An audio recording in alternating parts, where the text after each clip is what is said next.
Experience means fast service, great prices, and a wide selection of apparel from t-shirts to performance sport shirts, even jackets and hats. They feature low minimums and no setup charges on most orders. Turbo Threads is located at 1503 Golf Course Road in Rio Rancho, or find them on Facebook, online at turbothreads.com, or call 999-1234 for Turbo Threads. If you're drunk, Plastic. intoxicated, Rip. Plaster. taint, destroyed, brah. If you're like this, you shouldn't be driving.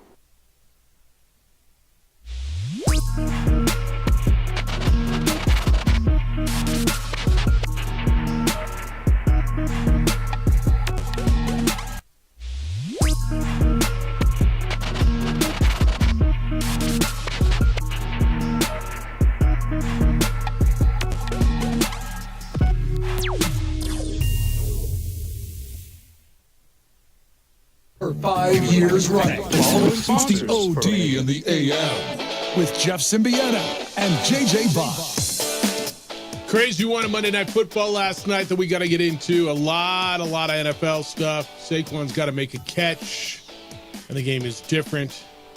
Falcons beat the Eagles in a game for the boys last night in Philadelphia. The final was 22-21. Good morning, boys and girls, and happy Tuesday. Opening drive, Jeff Symbieta and JJ Buck. Boy, we got a lot to do today, and we will get there. But what we do on Tuesday mornings is we start with college football, and we take a look back at the week prior. And it was one of those where, all right, it's out of the way. New Mexico State went on the road in Fresno and got beat 48-0 in a rematch of last year's Isleta New Mexico Bowl. Bulldogs, 525 yards of total offense to the Aggies, 138. Just a rough day as the Aggies try to figure out what it is they're doing offensively and who will be the quarterback. And so we'll have that conversation. Jeff Symbieta, JJ Buck, glad you're with us. Tony Sanchez is the first-year head coach at New Mexico State. He joins us this morning on the Sports Animal. Good morning, Tony. How you living? I'm doing good. How you doing this morning? Good. Appreciate the time. I guess the best part of that last week as well, that's done. You don't have to do that again. That's over. No doubt about it. I mean, that's the thing about coming in on Sunday, watching the film with the guys, and having some real, deep, tough conversations, and, holding ourselves accountable as coaches, and then, filtering on down. And, we did that. I mean, it's really unfortunate, that there's no reason to go out and lose a game like that. And, we were disappointed in the way we competed and the way we executed. And, and you alluded to it, we got to figure some things out offensively. There's no panic here, though. We've been here before, been 1-2 the last 3 years in a row. We just got to keep working the problem, keep getting better, and keep developing these guys. Yeah, you say no excuses, and that's probably right, but there are reasons. What happened? How did that get away so quickly? Well, it's one of those deals where at the very beginning of the game, we got caught peeking in. Second play, give up a big touchdown pass. And then their next possession, the safety comes downhill and has a great hit on the guy. The guy fumbles the ball, and one of the receivers picks it up, runs it inside the 5, and they score. So you're down 14-0 fast. And, from that point, the defense really settled down. We had, I think, 4 3-and-outs in a row. Gave the offense the ball 3 times, between our 45 and their 45. We got to put points on the board, and we just didn't do it. We sputtered offensively, struggled at the quarterback spot. And we got to figure that thing out fast. You played 2 quarterbacks, Parker Awad, and then Deuce Hogan got his first run at it. 4 for 13 for Deuce for 8 yards. You only threw for 61 yards, only ran for 97. And so they really look. They're good, and there's nothing wrong. But they went in, they played Michigan well. That's a good football team. That said, you've got to get better quarterback play. So where do you go now? Well, we just got to keep working it. We have Santino Mariucci, who's, we're bringing him along. Parker, he's got to continue to work. Deuce Hogan looks like he broke a bone right outside of his collarbone, so he's gone for the year. So he'll be out of the equation now. So we just got to keep on working it. And, they're a good football team, but, at the end of the day, it's, we just did not play very well, and that's it's unacceptable to go out there and play like that. And so we got to continue to get better. And, we got a bunch of capable guys, on this roster. We've showed it in spurts this year. And we just got to be better this week. So, again, it's been a couple days since. We've already moved on. We're working on Sam Houston now, and we'll be ready to go on Saturday. He's Tony Sanchez, New Mexico State's football coach, with us on the Sports Animal. Hey, Tony, you mentioned, you come back on Sunday. and you watch the film, and the 24-hour rule is what a lot of coaches use for a win or a loss. I mean, with a game like this, do you have to explain much, or does everyone just kind of know it? You don't want to overhash it. You do what you have to do with the film work, and then, as you said, you move on. Well, there's a process to moving on too. So it doesn't matter for whether you're winning or losing. You got to go and you got to teach off it. There's always ways to get better. And on that film, there's some individual efforts that were really good. There were some individual efforts that were really poor. There was some fundamental stuff that we just were not very good at. And those things need to be addressed and talked about. Again, it's not about shaming anybody. At the end of the day, you're the head coach, and your guys are running their position rooms, and we have to own it first. We did so. We talked to the guys about the things that we need to do better, and we've got a lot of veterans around here with a lot of new guys too. So, again, it's watching the films, being detail-oriented. It's talking about, fundamentals and techniques, and talking about situational awareness and things like that. So I think we did a good job with that, and then it's back to work today. Tony, when you look at what's going on, the development at the quarterback position, are you having to change what you want to do offensively? Are you going to shift away from certain things to try to really help out the quarterback, maybe lean more on that offensive line? What do you do even early in the season? Well, you got to do what they're capable of, so you got to kind of build it. Obviously you have your offensive system, and it's got to be flexible enough to build around the guy that's back there. We've been through this before, being here the last couple of years. 2 years ago, it took to week 7 before we ended up settling on that. Now, we don't want to do that right now. We need more production out of that place, out of that position. But, for example, early in that game, it's a 14-0 game. We throw a nice vertical ball down the left sideline. It's going to get us, take us to a 14-7, the ball gets dropped. So we got to help the guys out too, So it's not just on the quarterback. There's guys out there that are more than capable of making plays, and when you're trying to break a guy in, they need to step up and help out. Yeah, and that was a play where there was an extended drive, and Cordell just dropped a ball that was in his hand, and you got to make a play. Their rushing game, and I'm thinking about the first 3 quarters of Liberty, and your defense played so well. Liberty got you with 2 big breaks in the running game. And then Fresno State had a number of chunk plays, 56 yards, 48 yards. They ran for 281. What's going on with your rushing defense over the last 6 quarters? Well, they just got left on the field too long. When you look at that Fresno game, we held their rush game down early in the game pretty well. We gave up a couple big pass plays, but we did a pretty good job. But when you're sitting there and you look at time of possession, when you look at overall, it ended up being probably a 2-minute differential. But the biggest difference was, when you look at their time of possession in the second and third quarter, they drastically beat us there. We had the ball more in the first quarter and the fourth quarter, but in the heart and the most important part of the game, in that second and third quarter, they killed us in time of possession. And part of that's the offense, 3 and out, and not getting the defense off the field. Those guys, you go back and you watch that film, you're deep into the second quarter, and it's a 2-score game, and our guys are just on the field too long, and then the bow ended up breaking, and they ended up giving up some big chunk runs. But early on, they played pretty well against the run, and then as the game got deeper and we weren't able to do anything offensively, it kind of broke down on the defense. So obviously we got to sustain, we got to do better there, but we will. And you get fatigued being on the field that long. Tony Sanchez with us for a few more minutes. Hey, Tony, we saw you last week. You're really aggressive, 4th down plays. We saw a moment last night, end of Monday Night Football. The Eagles decide to throw the football, don't go for it on 4th down. In those situations, are you thinking ahead of what you're doing to build up to a 4th down play, or is some of that in the moment where you feel, hey, I need to make this decision right now for my team? It kind of depends. I think every coach does it a little bit differently, but I know that most guys, if you're sitting there and you're around midfield or you've passed midfield, you want to let your coordinator know early on, like, hey, we're in 4-down territory. So right around 2nd down, you'd like to be able to do that. So it gives them a little bit more freedom in their play calling, so that way, 3rd down, you can run the ball, on a 3rd and 6 or something like that, you know what I'm saying? So it gives them a little bit more freedom. It's harder to, when you're calling the plays, not knowing whether or not you're in 4-down territory. And then there's other times too where, you get yourself into a manageable 4th down, like a 4th and 2, a 4th and 3, where you feel like throughout the week you've worked a play call for that situation. So I think it just kind of depends.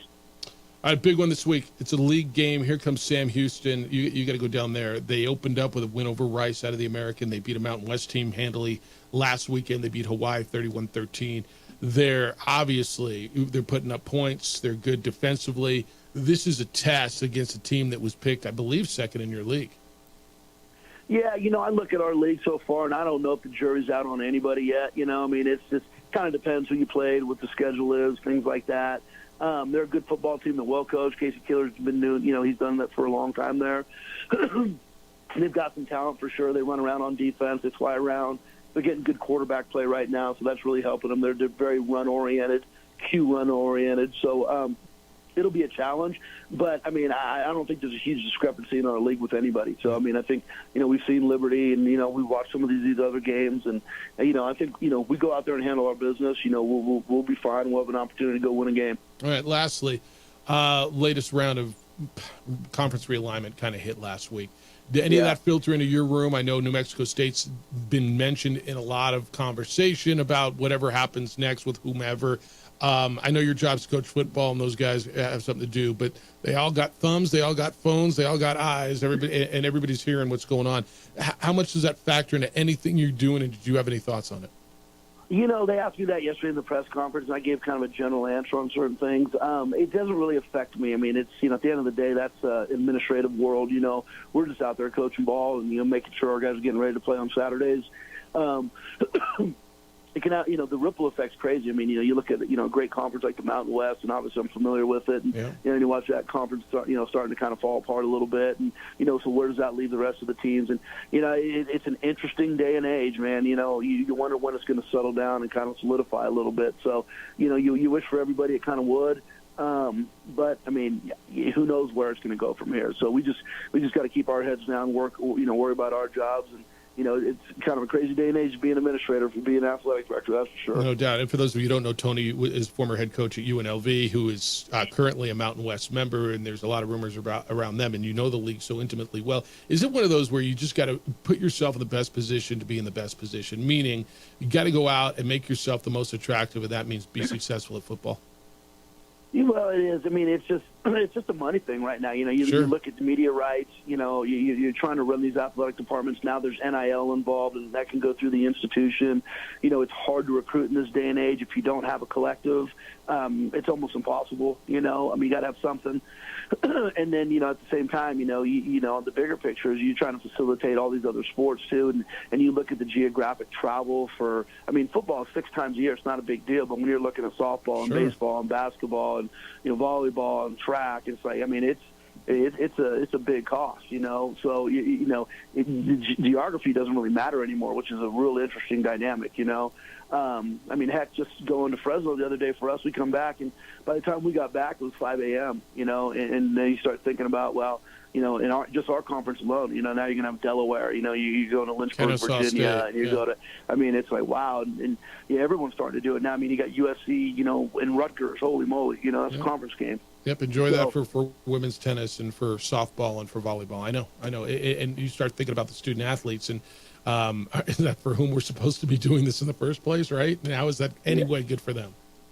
There's no doubt. Yeah, it's just kind of, it's business, I mean, it's kind of, it's what a lot of people wanted, and it's kind of turning into many professional sports. I mean, that's what it is now. Here we go. All right, Sam Houston this week. Next week, New Mexico. Appreciate the conversation. I know you got some work to do. You got a meeting here in 2 minutes. Go get it done. We'll catch up with you next week. Good luck at Sam Houston.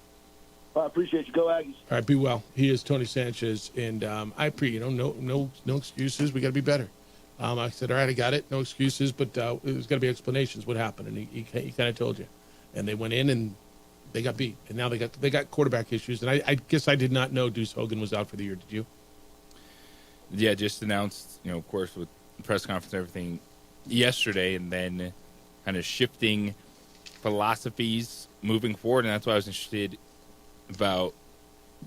Everyone talks about your scheme needs to be adjustable, but this could also be one where they become a really run-heavy team. Yeah, until they figure it out.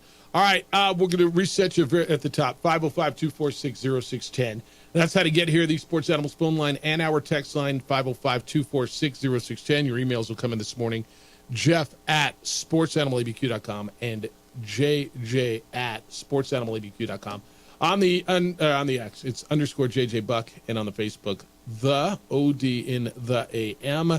Adrian's producing on the visual side. You can watch the show on our Facebook page. You can watch it on Xfinity Channel 26 throughout the state of New Mexico And you can watch it on the YouTube channel for ProView Networks. When we come back, what happened last night? Boy, was that for the Birds or what? Which Birds? and you got to catch football. It's the opening drive on 95.9 FM and AM 610, the Sports Animal. Hey, it's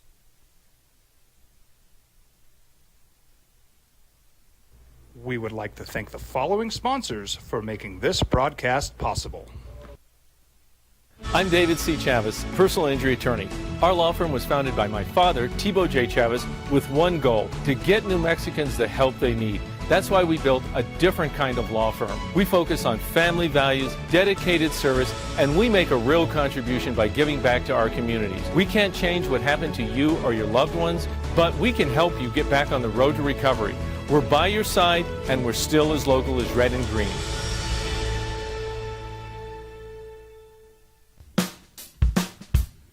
Well, I'm going to the frontier, walking to the cashier, order up a root beer and a number one. Cover it with green stuff, one scoop is not enough. Find a booth is real tough, back by the Duke. Meet my family, meet my friends in the quirkiest restaurant I have ever been. All of Albuquerque's favorite spot, it's the Frontier Restaurant.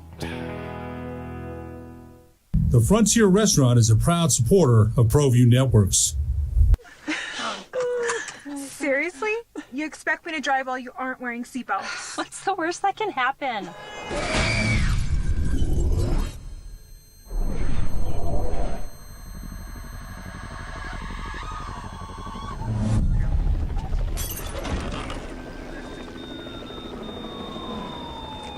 Seriously?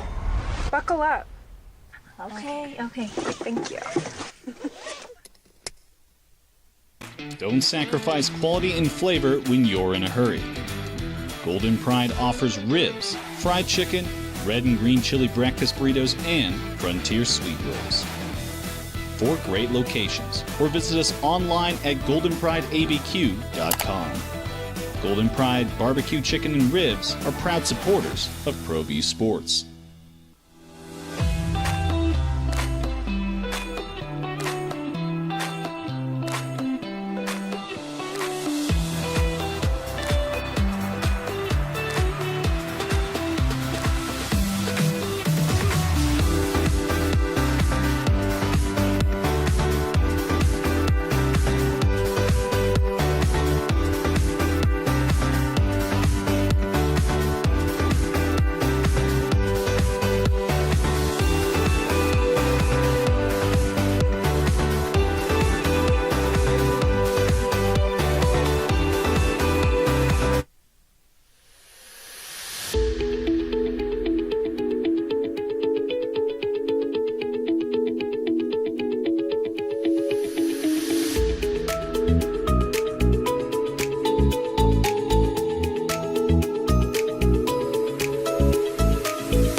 I might not be in the cage as much anymore.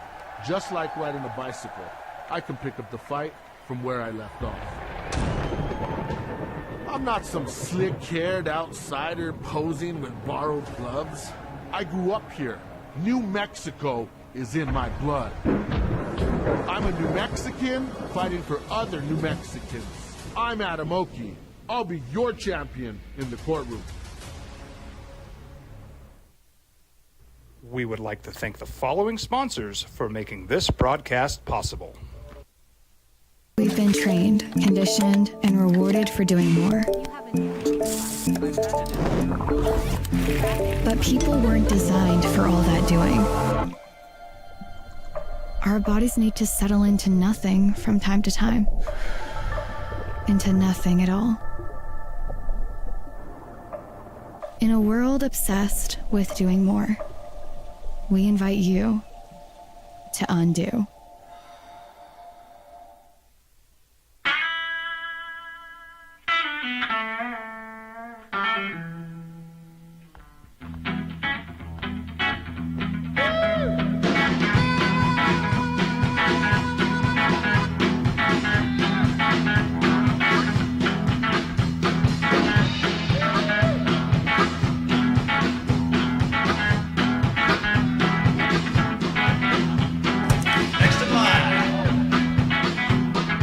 Rudy's is a proud supporter of ProView Networks. Additional format, certainly on Tuesdays. We appreciate Tony making time for us. And Tuesdays, we start the show a little bit untraditionally in that we start with that conversation. It's the opening drive, Jeff Symbieta and JJ Buck. If you want to talk about what Tony had to say, you can. It'll be wherever you get your podcasts. Certainly on our website, sportsanimalabq.com. JJ, last night, it was for the Birds. For the record, I went 3-0 this weekend. Crushed it, man. If you went money line on all these games, I know. I hit 3 big dogs, and all 3 of them went outright. I took the Saints, Bucks, and Falcons 6.5, 7.5, 6.5 underdogs. I hit them all. They all won. So I'm 3-0 on the week, 5-4 on the season. You're 3-6 on the season on the 3 for all.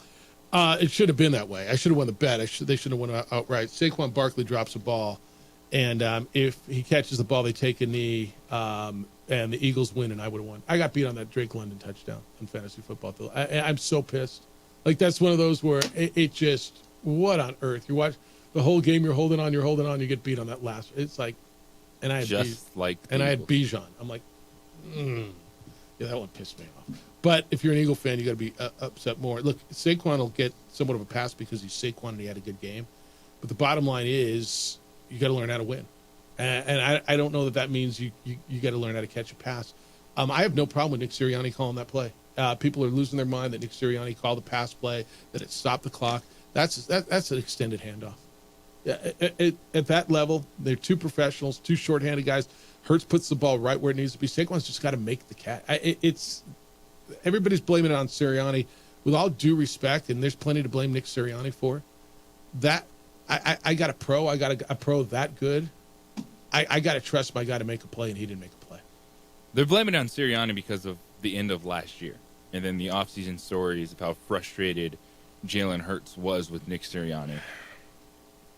But you called a play to win the game, and you have to make the play. Yeah. I'll just run it and get the 3 yards. Either way, you have to make a play. So you have Saquon Barkley, who has been the best running back in the league to start this season, and he dropped the football.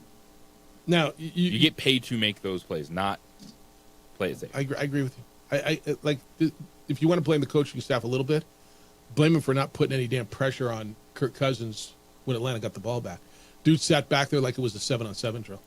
It was unbelievable. All of a sudden, a guy that you pressured and all night long, and you let him sit back there and pick you apart, and all of a sudden Darnell Mooney becomes an All-Pro, and then you forgot Drake London's really good. If you want to have a problem with the coaching staff, talk to me about what they did defensively after they gave the ball back with a 6-point lead. I have no problem trying to win the game with a safe pass to a guy who's one of the best backs in the league. Catch the freaking football, make a play. But for crying out loud, how do you not put any pressure on Cousins in that? What does a prevent defense do? Prevents you from winning. Prevents you from winning the game. I mean, am I wrong on this? They didn't get pressure on Cousins all night. They were just kind of sitting back and letting Kirk Cousins be average. And then all of a sudden, they just threw not just Kirk Cousins, but the Falcons a lifeline for that drive. Because if they come up short, you're looking at that game. And the Michael Penix talk is hot and heavy this morning. Next week. They're wondering, why did they just guarantee Kirk Cousins $100 million coming off an Achilles injury, and then you go out and draft a quarterback in the top 10? What was the point of the Atlanta Falcons? And here they are going, we're going to let Kirk Cousins grow because we see the flashes. And we saw it at the end. Troy Aikman said it during the game because the Falcons were getting no pressure on Jalen Hurts. And he said you could have addressed that with the number 10 pick in the draft or 8 pick, wherever they took Michael I got a lot on this. 505-246-0610. Art, good morning. Get us started. How you doing, Art? I'm good. How are you, Jeff? Good. What's going on? Yeah, yesterday I was reading an article about how the American Conference is digging for Air Force because they have the other two military academies in their league. Yep. Then I was listening to Coach Sanchez. I was listening to Coach Mendenhall. Yep. And to me, it seems as the Mountain West is in serious trouble right now. Serious trouble as far as these conferences are going to start just picking away. And I kind of agree with what Coach Sanchez says and Coach Mendenhall is saying that we can only control what we can do. But I pray that I would hate to see UNM end up in the Sun Belt or just some conference to where that's not. They got to go where they got to go, but it's not really healthy for them, you know. But what do you think about UNM maybe going to the American Conference? I mean, because it seems to me that they're going to pick away the Mountain West like how the Pac-12 kind of went away and then all of a sudden came back. Yeah. And I'll listen. All right. Did I say this last week? What did I say last week about the American? What if they come and look at Air Force and New Mexico as a West Wing? Now, the word is they're looking at Air Force and UNLV. And you better make yourself really viable here. You should be nervous. You know, I've been talking to Global Fan, and I don't want to be in that conference. It's so funny. You're looking down on that league like these other leagues are looking at you. And it sucks to be in that position where nobody wants you. And you got to realize how people perceive UNM right now.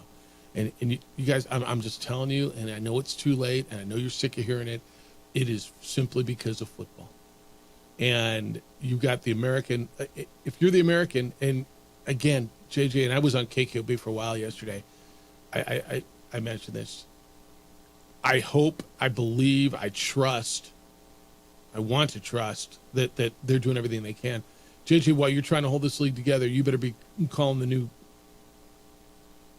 commissioner over at the American and calling your buddies over there and saying, hey, us and Air Force, we're travel partners. If you're looking to take them, we're 5 hours, 5-hour drive and an easy flight.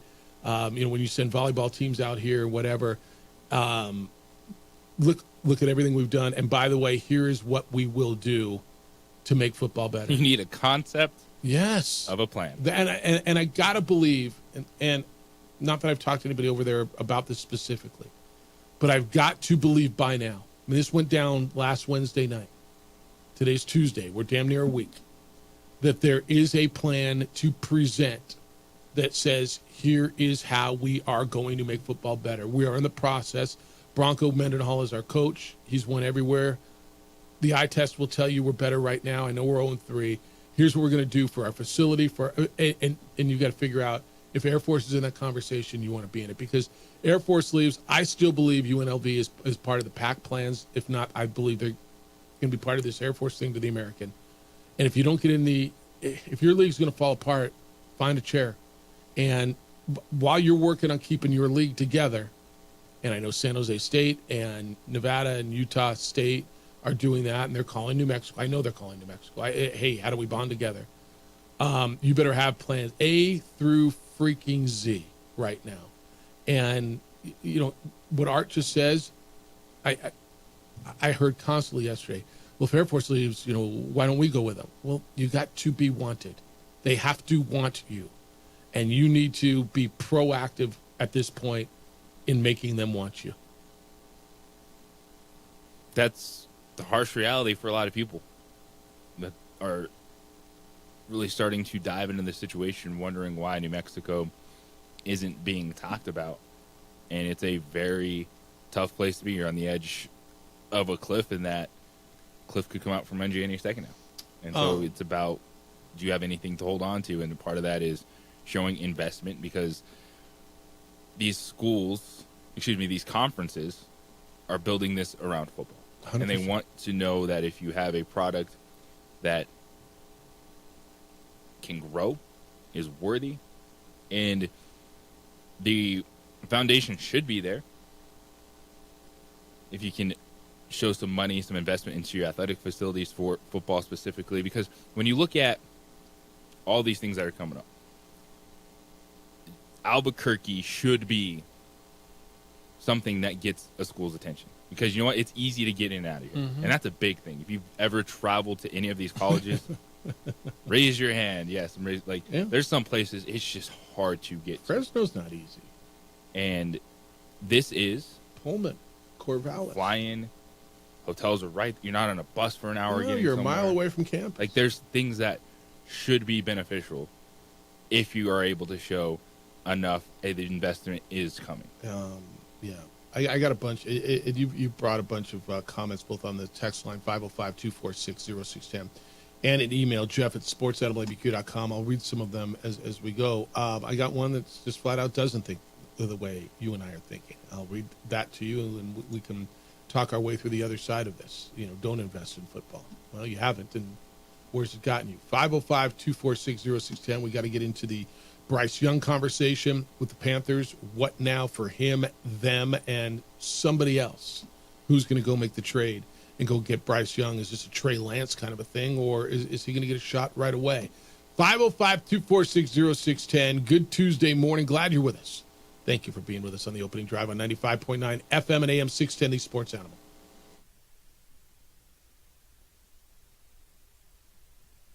We would like to thank the following sponsors for making this broadcast possible.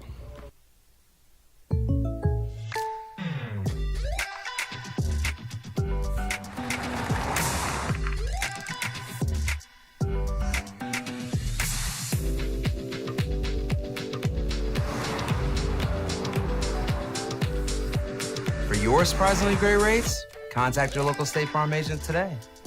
If you want the real deal, call State Farm agent Marty Size in Albuquerque today. Like a good neighbor, State Farm is there. International Protective Services is a proud supporter of ProView Sports and New Mexico Youth Athletics. IPS provides residential and commercial security services in the Albuquerque metro area. For more info, please call 505-897-2420 or visit internationalprotectiveservice.com. We would like to thank the following sponsors for making this broadcast possible. For over 20 years, Evergard Roofing and Solar has been committed to customer service. Locally owned and operated, Evergard offers both commercial and residential roofing and solar services. For more info, please call 505-821-9543. Evergard Roofing and Solar are proud supporters of ProView Sports Network and New Mexico Youth Athletics. I'm David C. Chavez, personal injury attorney. For over 4 decades, our law firm has remained steadfast in our commitment to serving the remarkable people of New Mexico that have been injured through no fault of their own. I'm a New Mexican fighting for New Mexicans. I received my bachelor's degree at NMSU and earned my law degree at UNM. I can proudly say I'm both an Aggie and a Lobo. Call now and I will meet with you. 40 years strong, and we're still as local as red and green. Hi, my name is Daniel Chavez, and this is my business partner, David Chavez. We are the owners of Indeed Safety. Indeed Safety is a local safety consulting company helping our clients with their safety needs for their projects. One of the things we pride ourselves as a construction safety company is helping our men and women in construction get home safe every day to their families. Indeed Safety is a proud supporter of ProView Network.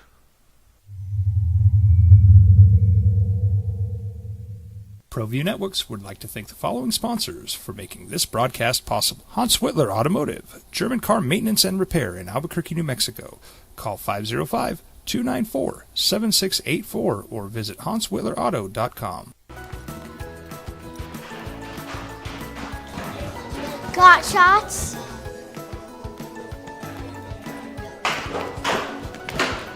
Got shots? Got shots?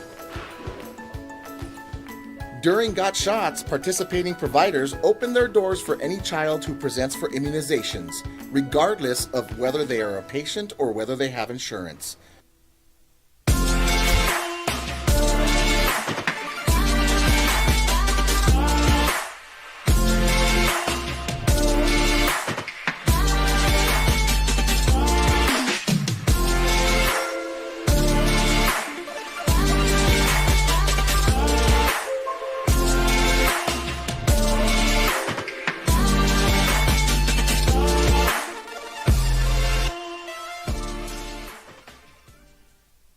I'm David C. Chavez, personal injury attorney. For over 4 decades, our law firm has remained steadfast in our commitment to serving the remarkable people of New Mexico that have been injured through no fault of their own.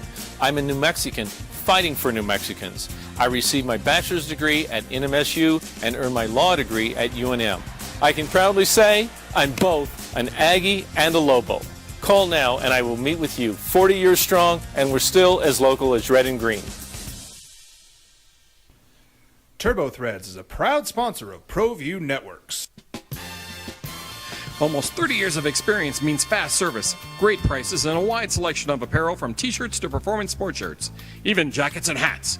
They feature low minimums and no setup charges on most orders. TurboThreads is located at 1503 Golf Course Road in Rio Rancho, or find them on Facebook, online at turbothreads.com, or call 999-1234 for TurboThreads.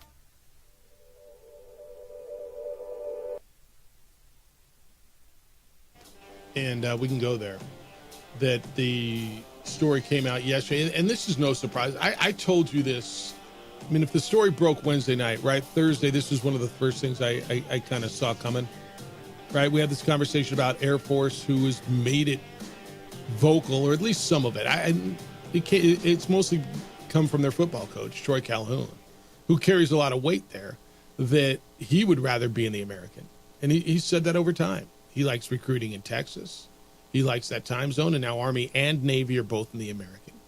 And so Air Force, as of yesterday with a report, came out that the American is looking at Air Force. And look, Air Force has been referenced in conversations about the Pac-12 as well. The AAC, this is that Memphis, Tulane, Tulsa, South Florida, East Carolina, Temple, that Charlotte, that league. UT San Antonio, North Texas. The AAC released a statement last night saying, quote, "The league is a pioneering brand, firmly grounded in grit and hard work with powerful and prestigious member institutions.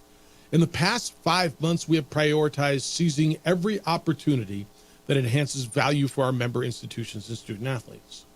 Whether through private capital, naming rights, innovative partnerships, or realignment, we have proactively assessed each opportunity and are prepared to collaboratively take action steps to be at the forefront of success and sustainability." I mean, word salad at its best, right? It said nothing. They currently have 14 football schools, including Army and Navy. Memphis is their highest ranked, their best football team right now. They beat Florida State this week. And so 14 would look, and I understand that there's talk that they want to take UNLV with, or the AAC would be looking at UNLV. This is just one of those where I know you got to play the game, JJ. I know you've got to say we're trying to keep the Mountain West together.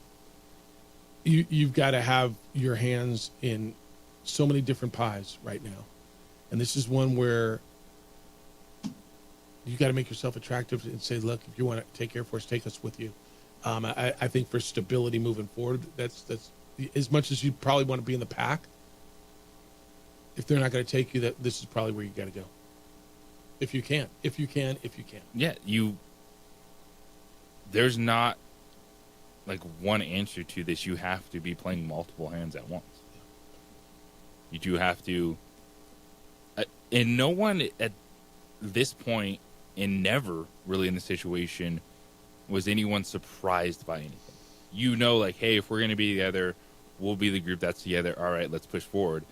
But if that offer came, you're leaving. And Bronco Mendenhall, Lobo football coach, shared with us yesterday that before the season started, they were having a meeting with the commissioner of the Mountain West Conference with all the other head football coaches in there, and they were preaching, hey, the Mountain West, we're strong together. And he stood up and he was like, we know anyone in this room's leaving. That's right. So why are we trying to pretend like that wouldn't be something that would happen? Yeah, and he said it wasn't very popular at the time. He wasn't wrong. Yeah, no, he's right. He's right. All right, I got they should move to FCS text again. I got where's this one go? Doggone it, I lost it. No, let me read you this. This is an email we got yesterday from John. It came in actually late last night. Because you and I, well, everybody understands this because of football. John says Lobo football should do this. The Lobos are never, in capital letters, going to contend as a college football program. I've been watching for 40 years, and aside from the random bowl appearance, they've never done anything but drag money from the department and other successful sports. I know we need to have the program that is, but why pay? They simply shouldn't. They should become a farm team, so to speak. Develop young players and coaches, pay up-and-coming coaches minimum salary, knowing they're going to leave when they get successful. They will anyway. Then take 4 or 5 bye games a year with only one non-league home game and make the program that is a drag on the department and university into a profitable program. We've never going to have sustained success. Again, 40 years of proof. So don't fight it. Embrace it. Use the money to keep our successful programs going and keep those successful coaches. So what John's saying is just tank it. Pretend you're playing football. Well, then you're not going to develop anything. If you're just tanking, you're like, well, we're going to get young coaches to come in here. Well, they're not going to do that. Well, you say pay the minimum. This is somebody else, right? Pay them $250,000 or whatever. Okay, yeah, that is a very nice check for someone. But you're not developing anything if you're outwardly saying you're not going to invest in, you're not going to try, you're not going to develop players, you're not going to get coaches. Yeah, you're going to have to his point, he'd love it. He'd have a terrible football coach in here, putting a terrible product out there.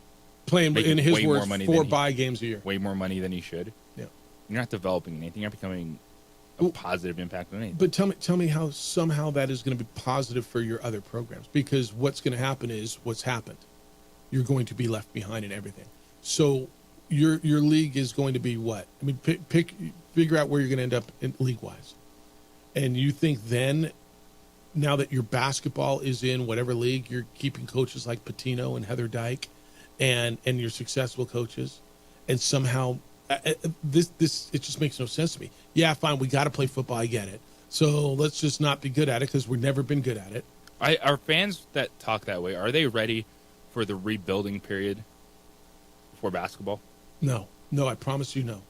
And they don't think that it would take that because I firmly believe that they think, well, basketball's so good, and you forget what happened for that 10-year period before this, where they weren't good, and they don't think it's possible. And you're going to end up in a one bid league. You will be in a one bid league, right? I mean, right? Tell me how that doesn't happen. You'd be lucky if with a Big West, right? A bust, pretty much if it's been a bust league, would want to take you in. Yeah, they're not ready. No, West Coast Conference. Yeah, they're not ready for that. They're not. So, John, I get your point. They've never been successful, so we never will. Stop trying is basically what you're saying. I got 40 years, and they've never been good. And there's been a stretch where they were competitive and they were good. And what you're saying is wave the white flag, and everything else will be better. And I don't understand how you think everything else will be better. I don't understand how you think somehow basketball is going to be better if you just become a farm team, in your words, pay minimum, get slaughtered every week in football. You're seeing what happens. You've seen what happens now. It's coming home to roost. The football product over the last 15, 20 years has gotten you into this position. Now you're swimming and trying to find a home. And the reality is, and I hate this, the reality is New Mexico right now is in a very unstable position when it comes to conference affiliation, membership. And it's because of football. So what you're saying is, yeah, just tank football, go get paydays because everything else will be better. How do you think in your email you're going to somehow keep your successful coaches? If you're playing in a one-bid basketball league and playing schools that you all think you're better than, which, by the way, I'm not sure you are. But you think you're better than, I don't want to play with them. We're better than that league. We're better. You are who you are, man. You are who you hang out with, and you may end up in those leagues. I don't understand it, but you can explain it to me, because I know I'm not very smart. 505-246-0610 if you're there. I won't take your phone calls. I got to take this break on the opening drive on 95.9 FM and AM 610, the Sports Animal. This report is sponsored by Primate. We would like to thank the following sponsors for making this broadcast possible.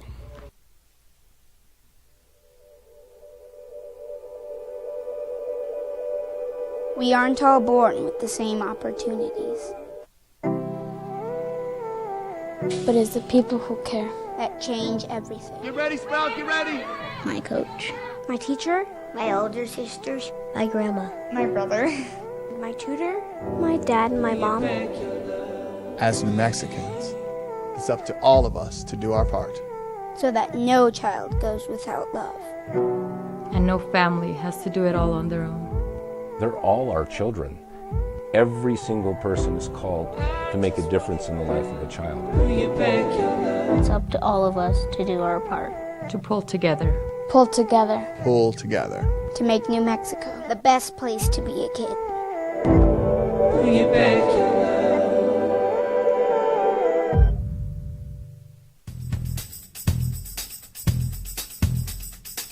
International Protective Services is a proud supporter of ProView Sports and New Mexico Youth Athletics.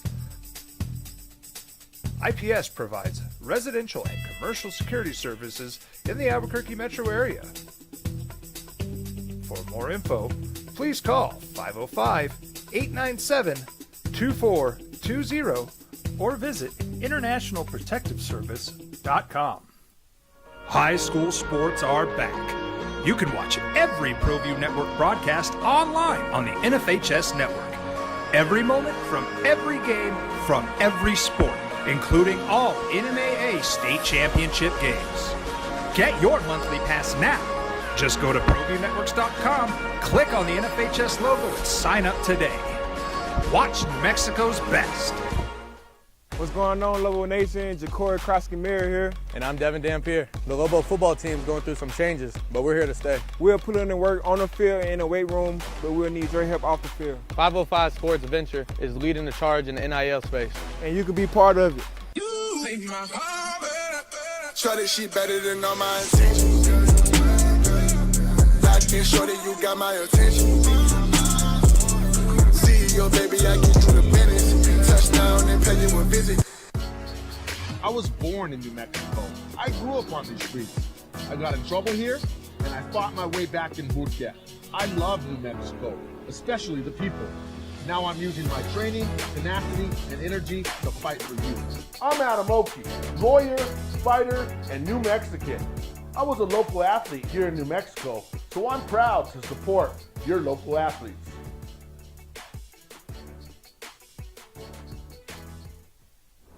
Hi everyone, my name is Master Sergeant Jacob Groves. I am a Air Force Special Warfare Pararescueman. Air Force Special Warfare are proud supporters of ProView Network and New Mexico Youth Sports. Air Force Special Warfare operators are critical thinkers. They maintain a high level of fitness, they take initiative, and they don't quit. For more information on Air Force Special Warfare, contact me at the number listed below. U.S. Air Force Special Warfare are proud supporters of ProView Sports. We fight the battles no one hears about. We drop into the middle of firefights to rescue others. And act as one-man air traffic control towers. We're the ones who go before all others.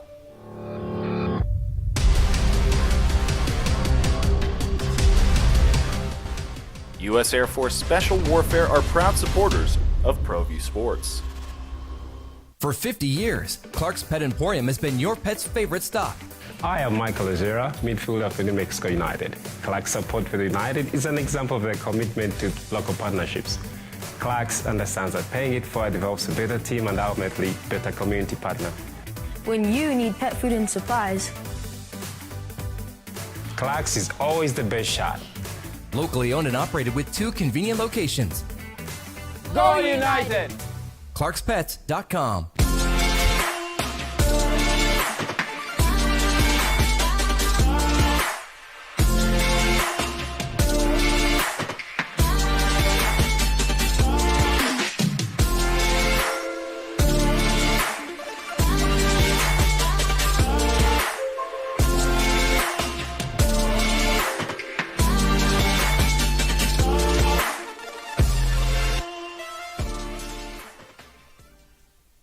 If you're drunk, blasted, intoxicated, ripped, plastered,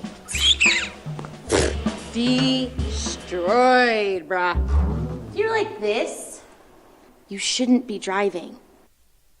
Dropping down or not funding the program, to me it seems like those are people that have always grown up in New Mexico and have never seen anything or been anywhere, because that's literally not the thinking anywhere else in the country. We finally, for the first time in my lifetime, actually paid a good coach with a winning record to come in here and coach this team. That's the first time that's happened. We don't have to build a coach. We don't have to give them time to win. Bronco's doing a good job. To your point earlier, we passed the eye test and we're getting a little better. And I think people just need to understand we need to invest. And we need to have a really good pitch, whether it be to try and get into the Pac-2 or to get into the ACC, merge with Conference USA, or try and pull Memphis to the Mountain West, or Liberty and Memphis to the Mountain West, because we'll have some money coming in. Mm-hmm. So all of those are things that we can do, but just sitting there and dropping down, that's an insane thing to say. Yeah, it's a bad idea. And the secondary part is we let an athletic director who will not be named. Rocky Long left for whatever reason. I'm not going to go into the reasons. We didn't retain that person, and it wasn't a priority to make football better. And unfortunately, Eddie was trying. That didn't get there, and he left. We're in a pretty bad spot, and I think the only thing we can do is continue to invest and hope we land somewhere. And ACC is not a bad place to land, and wait for things to shake out. We don't have a lot of options here, but just dropping down or not funding the football program, if you want to keep athletics at the University of New Mexico, isn't the answer. Appreciate you, Andy. And Andy's talking about the AAC. So let's make sure we understand the difference here. The AAC is what we're talking about, the American Athletic Conference, Memphis, Tulane, as we sit here today, as well as Tulsa, UTSA, North Texas, South Florida, Temple, Charlotte. That's the league. The AAC is Clemson, Florida State. That's the one they're trying to get out of, with North Carolina, Duke, Syracuse, Pitt.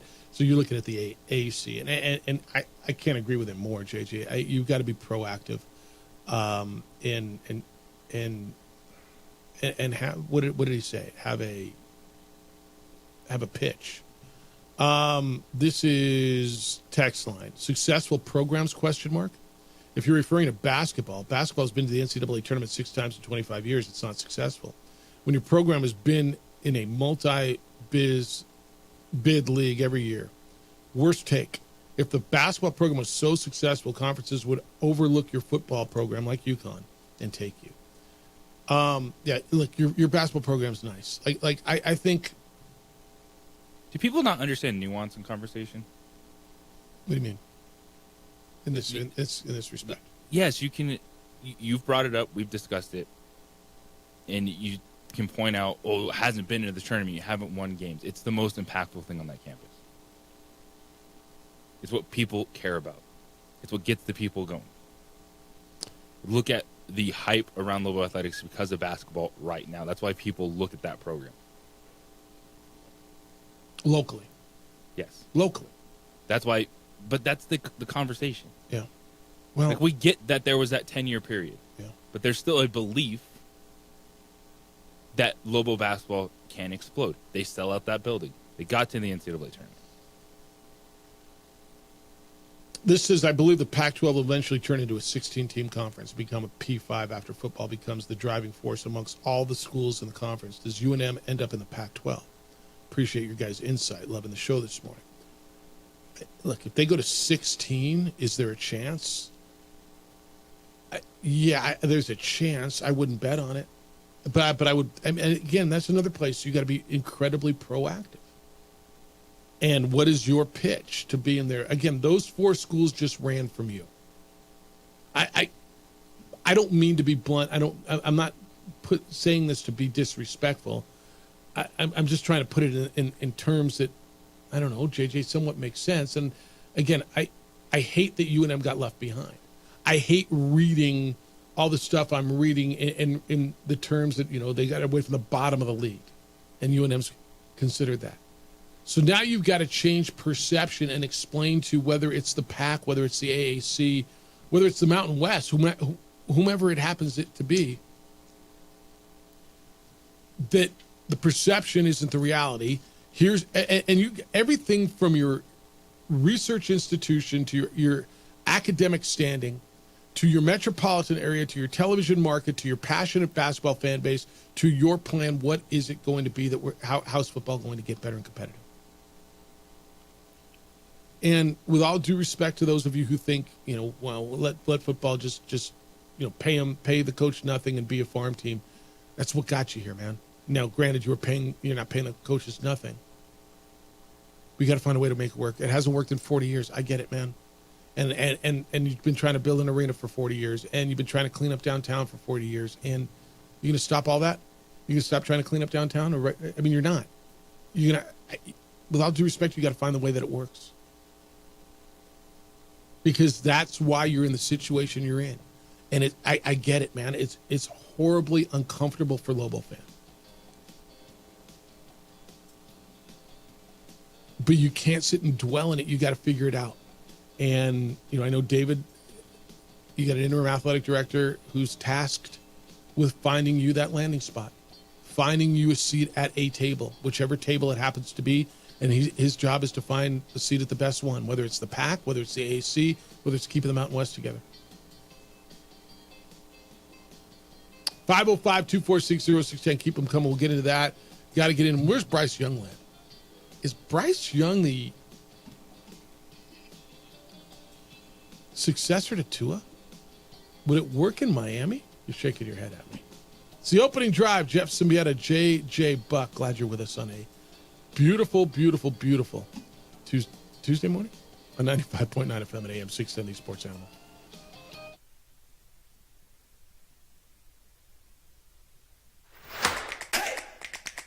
Albuquerque's leader in sports is ProView. From pros to prep, all your favorite action.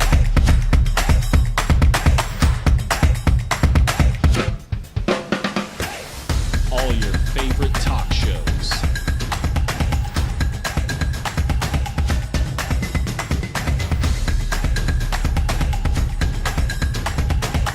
Find it on ProView Networks. Hey, look! It's Dwight Goodman! Boom! This place is hot. Let's see if anyone needs my help. How about I drive you madman home, huh? I got this, Dwight. I'm the designated driver. Boom. Sweet. Does anyone need Dwight's help getting home tonight? No thanks, Romeo. I've got a taxi all lined up. Drive safe, Dwight. Boom! Boom!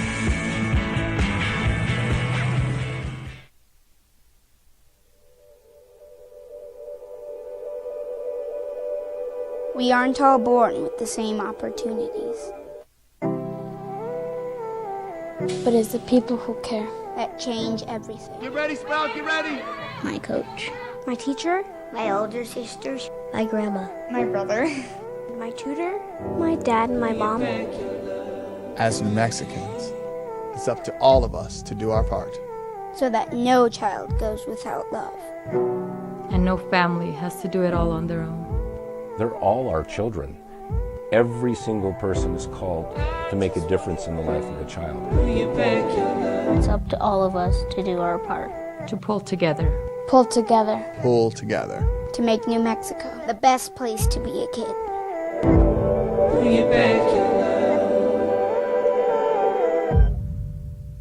Hi, I'm Steve Stunker here for Dr. Robert Melendez and the Juliet Eye Institute. You may remember me like this, but no more. The glasses are gone. I tossed them months ago because of a brand new procedure from Dr. Melendez known as RLE, Refractive Lens Exchange. The latest technology, the best eyesight I've ever had in my life, and you can check it out by clicking on the link in the description right here. If you're drunk, blasted, intoxicated, rip, plastered, destroyed, bruh. If you're like this, you shouldn't be driving. Albuquerque's leader in sports is ProView. From pros to prep. All your favorite action.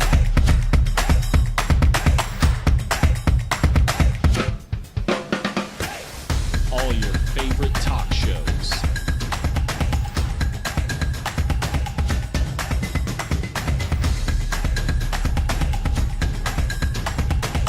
Find it on ProView Networks.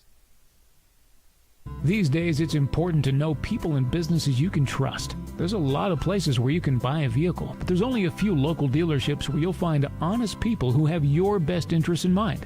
And Fiesta Kia is one of them. We've been helping our neighbors save money and drive dependable cars for years, and we'd love to help you. With new Kias arriving daily, you'll love our selection and the peace of mind you'll get driving a Kia from Fiesta. So stop by and see us today at Fiesta Kia on Lomas, or just start driving now at fiestakia.com. Hi, I'm Steve Stunker here for Dr. Robert Melendez and the Juliet Eye Institute. You may remember me like this, but no more. The glasses are gone. I tossed them months ago because of a brand new procedure from Dr. Melendez known as RLE, Refractive Lens Exchange. The latest technology, the best eyesight I've ever had in my life, and you can check it out by clicking on the link in the description right here.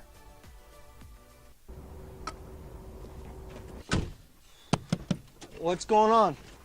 Who are you guys? Well, sir, I'm going to pick you up at the DWI checkpoint for drunk driving. And that's when I have to come down to get you out of jail. Well, temporarily. I'm Judge Torres. They call him the Hammer. Hey, hot off the presses, champ. I'm real proud of you, honey. Way to make them happy back home. After the Eagles had it put away, they throw the ball on third down and short to Saquon Barkley. A little safe pass in the flat. Saquon just flat out dropped. Would have put the game away. Instead, they kick a field goal, give it back to Cousins, who, I mean, literally looked like a 7-on-7 drill. March down the field. And good night now. Thanks for coming. It's the opening drive. Jeff Symbieta and J.J. Buck. Glad you're with us. 505-246-0610. We've been talking about that. We're going to get into the Panthers benching of Bryce Young. A lot of NFL injury stuff to talk about. Tony Sanchez was with us at 7 o'clock this morning, the New Mexico State football coach. If you missed that, want to hear that, that's over on our website, sportsanimalabq.com. Just click on Opening Drive, and you can listen to it there, wherever you get podcasts. You talked about the 48-0 loss in Fresno this last weekend, and then headed to Sam Houston next weekend to continue league play. 505-246-0610. We've been talking about conference realignment as well. JD, good morning. Thanks for holding your on these Sports Animal. Hi, JD. Good morning. Just a couple of points, 3 points I wanted to make. One, I was really upset with the targeted collusion that those four schools made to make this decision to go together. And I think it's really detrimental to the Mountain West, and I'm really upset with CSU. San Diego State's wanted to go for years somewhere else. They think they're better than everyone else. Yep. Boise State, kind of the same. But I was really upset with CSU for making that decision because they've been, along with UNM and a couple other schools, the heart and soul of the Mountain West Conference. And so that really bothered me. And it bothered me because it affects the future of a lot of different people and in a lot of different sports. And I think about my daughter who's in ninth grade. She's playing volleyball and how that's going to affect the possible future of whatever happens, because this is a major outcome. I mean, I don't understand what the Mountain West is going to do now. I don't know what they're going to do and how this is going to play out. You look at these conference realignments, And as other schools left, generally it was one or two schools that left the conference and everybody else was on their own. This was 4 schools that got together and made this decision to kill this conference. And I don't know that we have the leadership in place right now with an interim AD. And I was curious, do you think that in any way Eddie knew that this was going to happen and that was one reason he was roping? Well, or was he just looking to go anyway? Yeah, I think the timing on Eddie knew that this was a possibility. I think every one of us, I mean, you could read it with Braille. Everybody knew this was a possibility. The timing of the job came open. I mean, that's when the Houston job came, and that's when they offered him the job. His name has been up for a number of jobs over the last 3-4 years. So I don't think. I know how it looks. I don't think, wow, I got to just go and the Houston job's now, and that's the one I'm going to take. That's what came up. That's what offered him $1 million a year. That's the job that came up when it came up. Did he know this was coming? I think he had to know it was a possibility, as we all knew. But but he's got to wear some of this too now. Like where UNM is, and Eddie talked about the unity and how he was a leader on all these committees. The bottom line is he wasn't on that text message with those 4 schools, right? He wasn't on that text chain with those 4 schools who were in the midst of being courted and invited by the Pac-12. And so, is that the reason he left? No, I don't believe that. I really don't. Okay.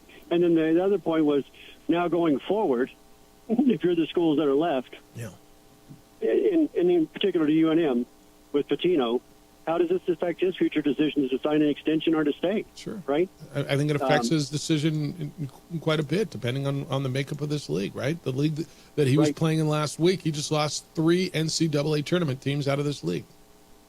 Right. And I don't know that it's just a very difficult time for the conference and for UNM in general. And being able to go over the years, we've supported football, baseball, we've gone to tennis matches, we've gone to golf matches, volleyball matches. And just to think about what the future could be if it's at a lesser scale, will the passion still be there? JJ, will the drive still be there? Let me ask you one question. Have you been around here a while? How long you been here? Are you from here? No, I've been here 30 years, though. All right. So you were here when New Mexico was one of the 8 schools that pulled away from the WAC and formed the Mountain West, right? And so now you're on the other side of it, right? Those were 8 schools that pulled away from that 16-team WAC and formed this Mountain West and left a lot of schools, UTEP and a lot of schools, Fresno State, left them behind. It's not completely dissimilar to that, is it? Yeah. No, it is. And I love that conference, that super conference that we had stretched from TCU to California. Yeah. I still have that sweatshirt. I love that. Right on. But I think back about my second night here. This is my last point, and I'll leave. My second night in Albuquerque, someone took me to a basketball game, and we walked into the pit. Yeah. And on the floor that night, that was Luke Longley and Rob Leffel that was on that team. Yeah. That place was on fire. It was unbelievable. And you've been hooked from ever that since. moment on, you're hooked, right? And I don't want to see that go away. I agree with you. That's where I am. So, Gotcha. Thanks, guys. Thanks, man. Appreciate everything. Have a good day. There's a lot there. He said collusion, and I mean, whatever. Obviously, they've had something going. Yeah, you should be upset. You should be. Is it collusion? Does San Diego State care about the volleyball player, or does Colorado State care about the volleyball player in Albuquerque? No, they care about what's best for them. Did they think that it was best for their university to make this move? JJ, they've been trying to get out of this league for how long? They were out. Them and Boise State were in the Big East when that fell apart, right? They've been trying. They were in the Pac-12 how many times before last Wednesday? But it just sucks to be on the other side. Back in 1999 or whatever it was it 25 years we read about then? When the Mountain West formed, when those 8 teams pulled away from the WAC and those teams were left behind the WAC, you were on the good side of that one. You felt good about that. It sucks to be on the other side. I get it. But now what are you going to do? Hey, John responded. So John's the guy who said, I got an email, and he's the one who said they should just be a farm club, play 4 money games, pay the coach the minimum, and just be a farm club. He said, I've been around. To answer your caller, I've been around plenty. The simple fact is that it's not going to work. But we do have a model as to how it works, and that is Gonzaga. That's the model we follow. But with football, if I had my druthers, I'd simply drop football, but we can't. There is the model to follow where you keep your where you keep your coach in a one bid league because you're paying them. As I said, it's never going to work on the east side of University, ever. That's a football stadium. Not quite sure what your point is on the arena or downtown is, but there's no reason to dump money into a football program. You can hope for all you want. It's just not going to happen. So he somehow thinks that football can be horrible. You're going to go to one bid league and you're going to beat Gonzaga. The Gonzaga. Just say you want to drop football. He just said it. No, he said it. Go with that argument. Yeah. But because people will say football is already a lost cause, right? That's what he's saying. That's what he's saying it right. That's what he's telling. Yeah. Understand. Yeah. So you can't then not do anything with it and think the rest of your stuff is going to be okay. That's not going to have a negative impact on your other programs, on your beloved basketball program. It absolutely is. Like, you're just pretending to put on a product.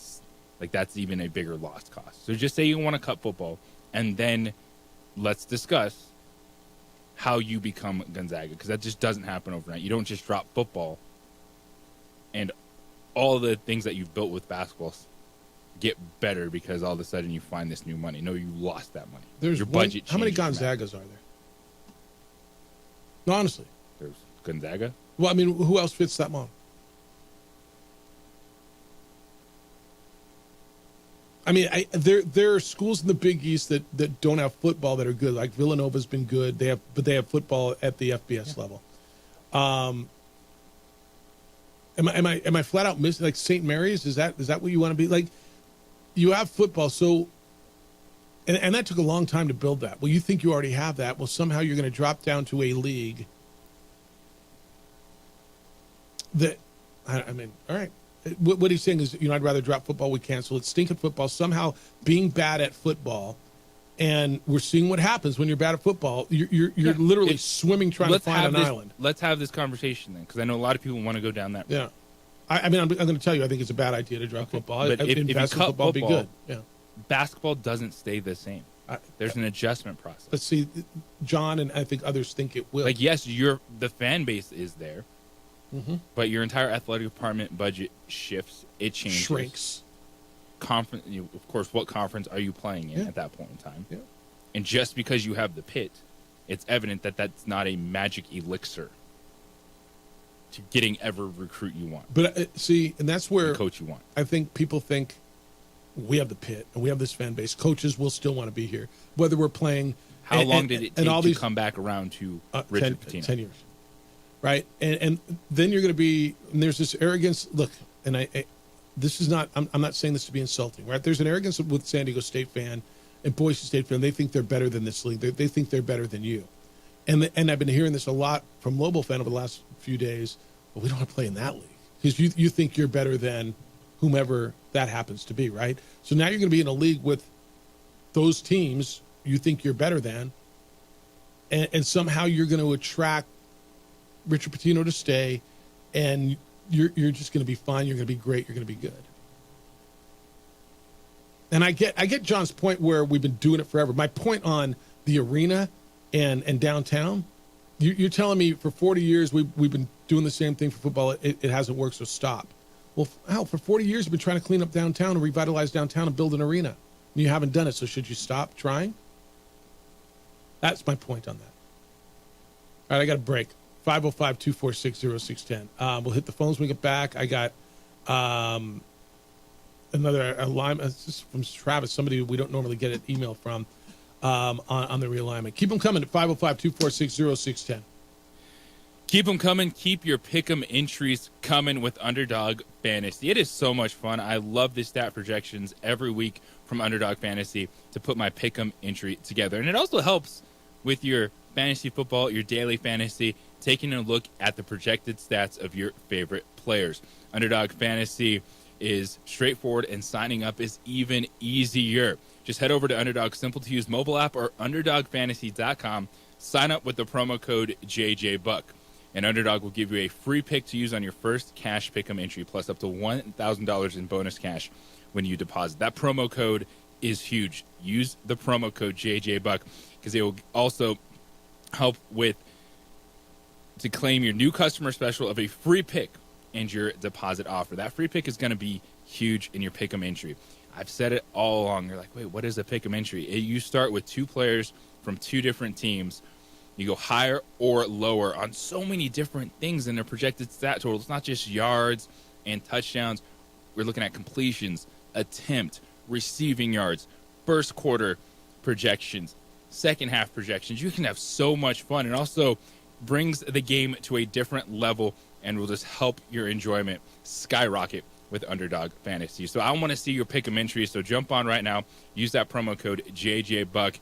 Get ready for a gigantic weekend of football coming up starting Thursday night, leading all the way into a doubleheader for Monday Night Football. It's Underdog Fantasy. It's fast, it's easy, and it's so much fun. Use that promo code JJBuck. Must be 18 and over and present in a state where Underdog Fantasy operates. Terms apply. Concerned with your play? Call 1-800-GAMBLER or visit ncpgambling.org.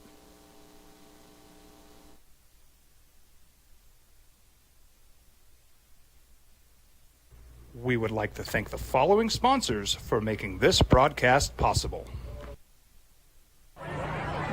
Hey, look! It's Dwight Goodman! Boom! This place is hot. Let's see if anyone needs my help. How about I drive you madman home, huh? I got this, Dwight. I'm the designated driver. Boom. Sweet.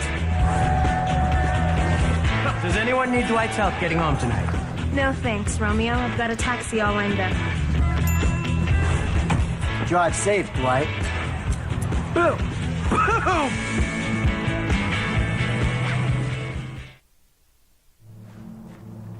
Young driver, this one. Hard to get her out. She'd been drinking. This one.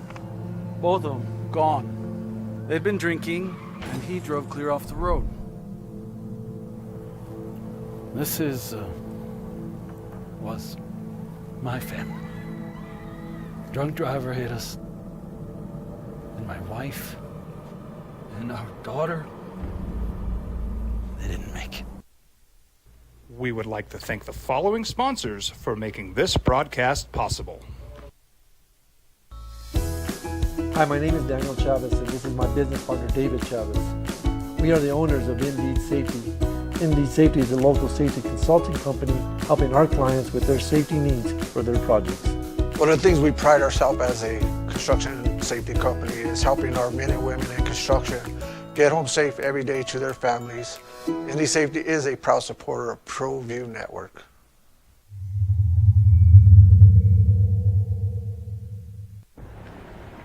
I might not be in the cage as much anymore.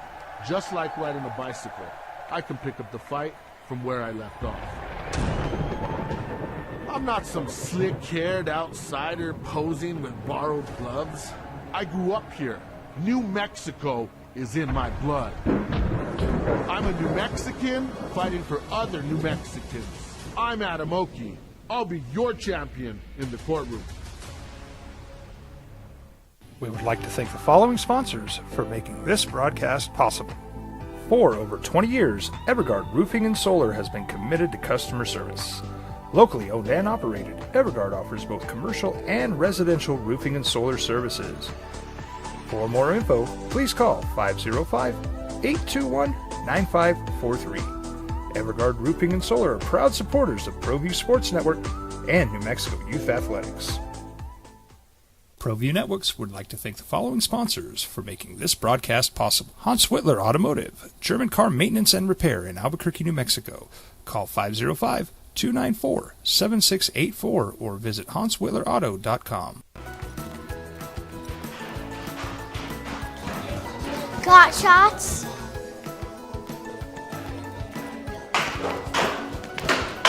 Got shots? Got shots? During Got Shots, participating providers open their doors for any child who presents for immunizations, regardless of whether they are a patient or whether they have insurance.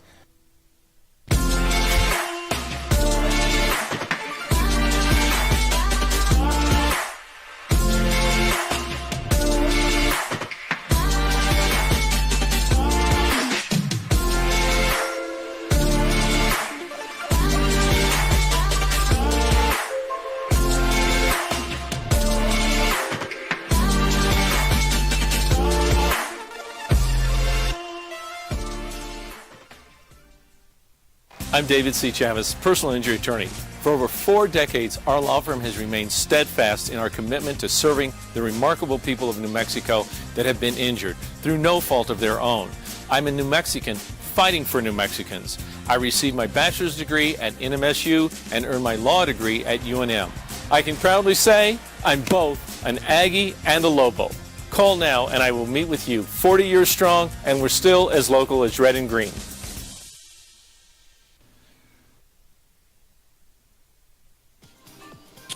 Saquon Barkley drops a ball that would have ended it all, and both teams are 1-1. Jeff Sabieta, JJ Buck. This one's from Travis. He says, morning, Jeff. First off, bad time to be looking for a new AD, right? But just out of curiosity, do the Lobos have a shot, or maybe they should ask the Big 12 for membership? Large enrollment, decent TV market, basketball and other sports are strong, makes a geographical connection with the Utah, Arizona, Colorado, Texas Tech schools.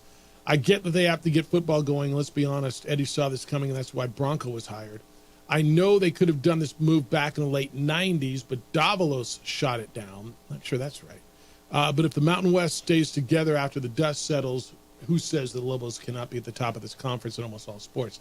Look, if this stays together, let's see what it looks like. And look, that's an if as well. I don't know. I mean, do I think you have a shot at the Big 12? No, I don't.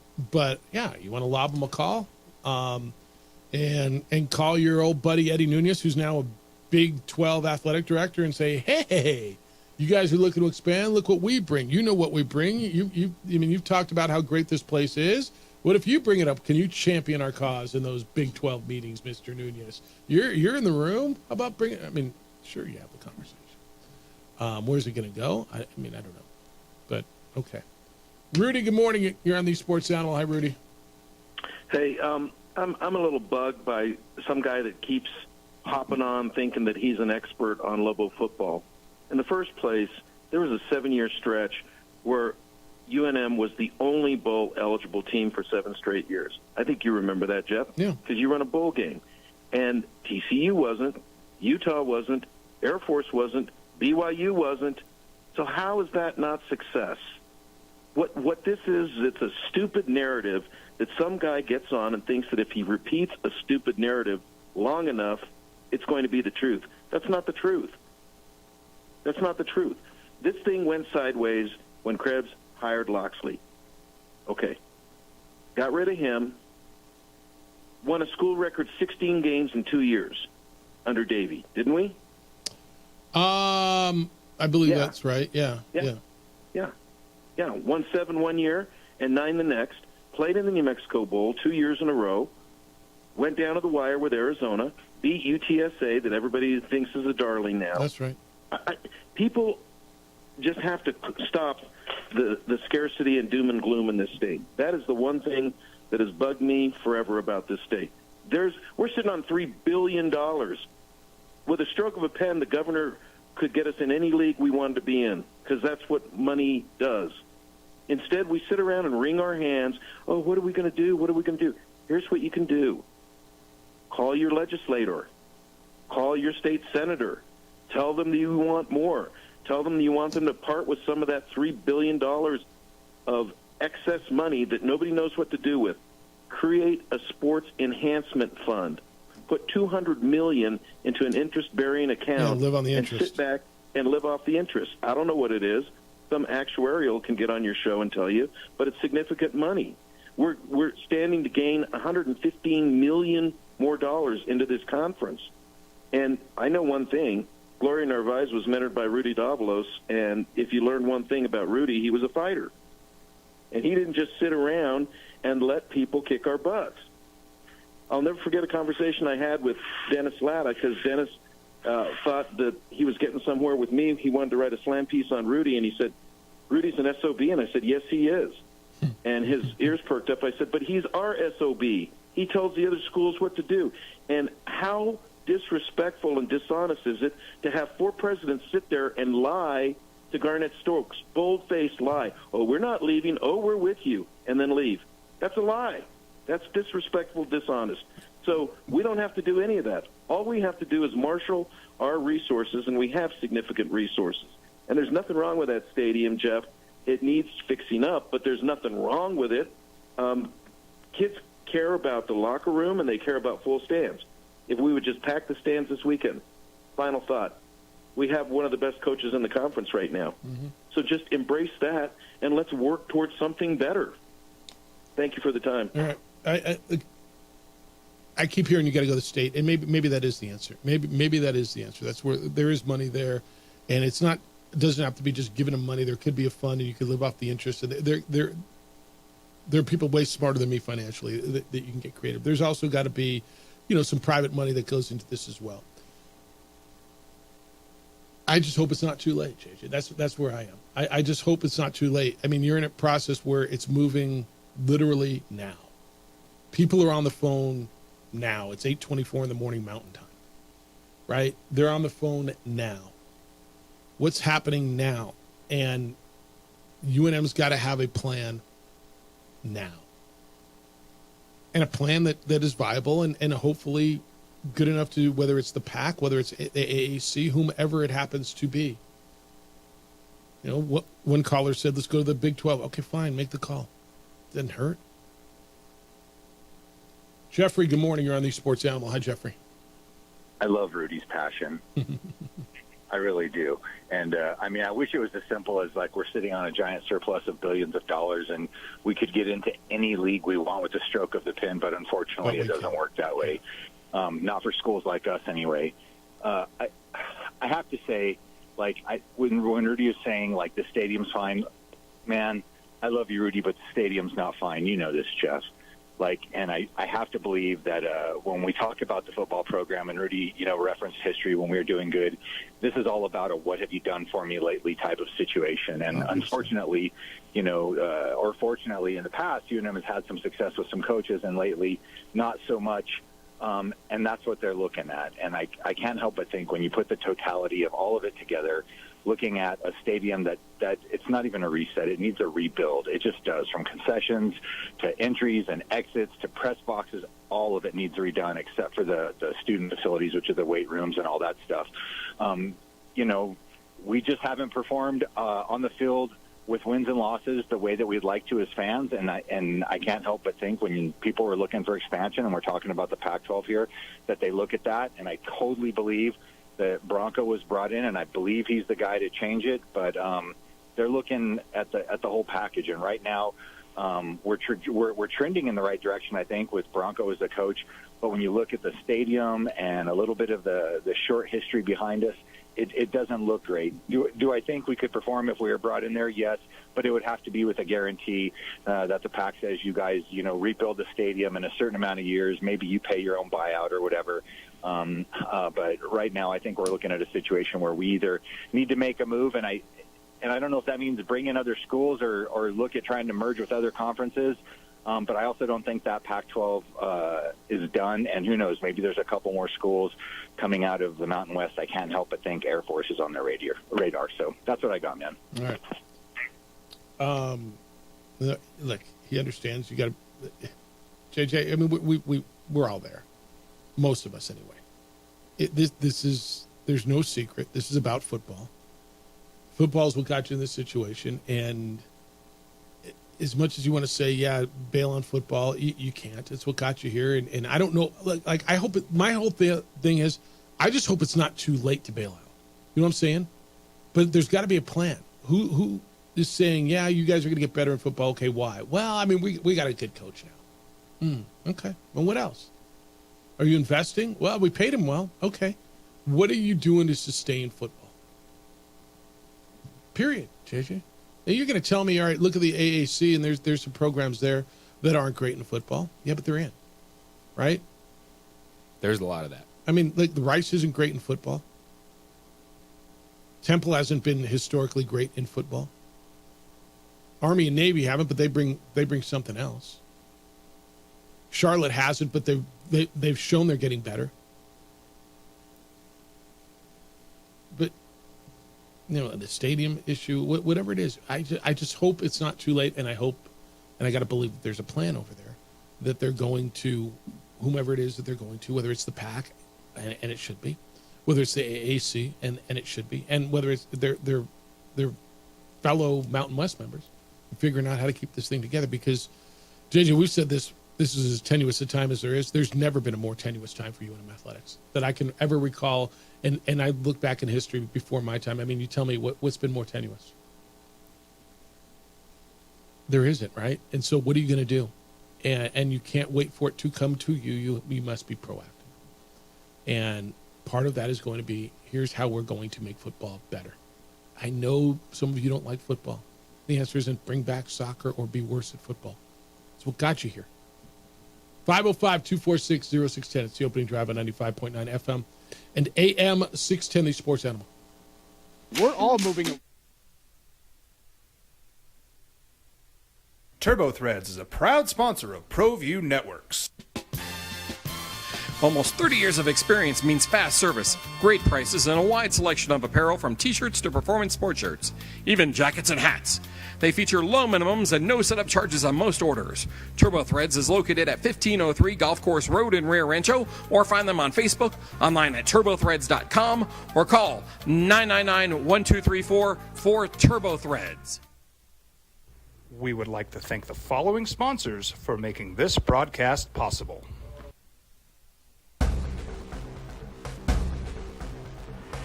A burglary takes place in the United States approximately every 15 seconds. International Protective Service is your answer for commercial and residential security in all of Albuquerque. IPS will work with your monitoring company for fast, reliable response times. You can rest easy knowing you, your family, or your company is watched over by International Protective Service. Call International Protective Service today.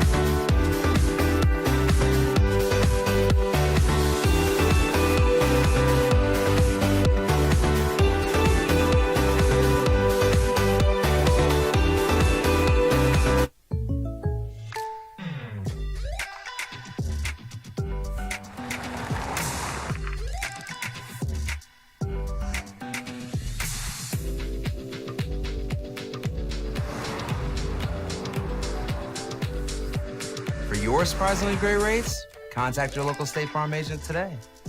If you want the real deal, call State Farm agent Marty Size in Albuquerque today. Like a good neighbor, State Farm is there.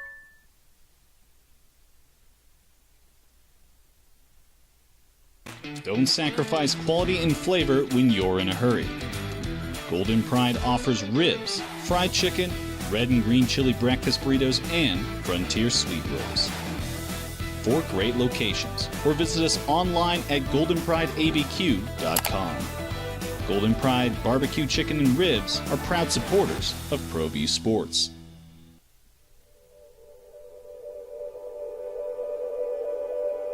We aren't all born with the same opportunities. But it's the people who care that change everything. Get ready, Spell, get ready! My coach, my teacher, my older sisters, my grandma, my brother, my tutor, my dad, and my mom. As New Mexicans, it's up to all of us to do our part. So that no child goes without love. And no family has to do it all on their own. They're all our children. Every single person is called to make a difference in the life of a child. It's up to all of us to do our part. To pull together. Pull together. Pull together. To make New Mexico the best place to be a kid.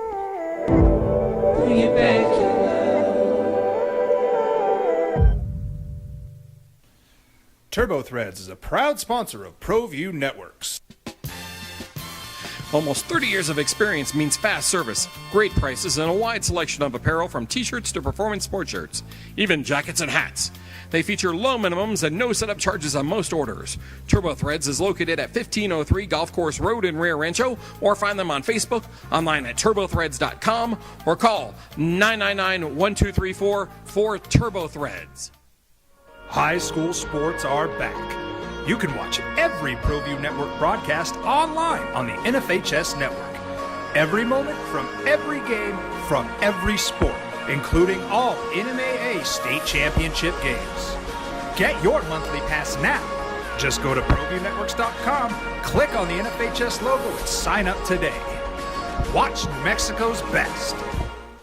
What's going on, Lobo Nation? Ja'Cory Krosky-Mir here. And I'm Devin Dampier. The Lobo football team's going through some changes, but we're here to stay. We'll put in the work on the field and in the weight room, but we'll need your help off the field. 505 Sports Venture is leading the charge in the NIL space. And you can be part of it. You make my heart better. Shorty, she better than all my intentions. Like me, shorty, you got my attention. See your baby, I get you the business. Touchdown and pay you a visit. I was born in New Mexico. I grew up on these streets. I got in trouble here, and I fought my way back in Murcia. I love New Mexico, especially the people. Now I'm using my training, tenacity, and energy to fight for you. I'm Adam Oki, lawyer, fighter, and New Mexican. I was a local athlete here in New Mexico, so I'm proud to support your local athletes.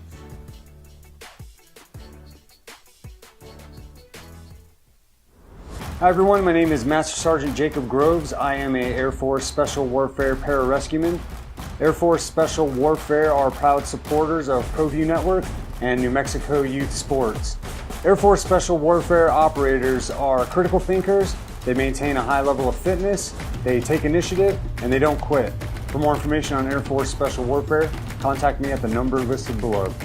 U.S. Air Force Special Warfare are proud supporters of ProView Sports. We fight the battles no one hears about. We drop into the middle of firefights to rescue others. And act as one-man air traffic control towers. We're the ones who go before all others.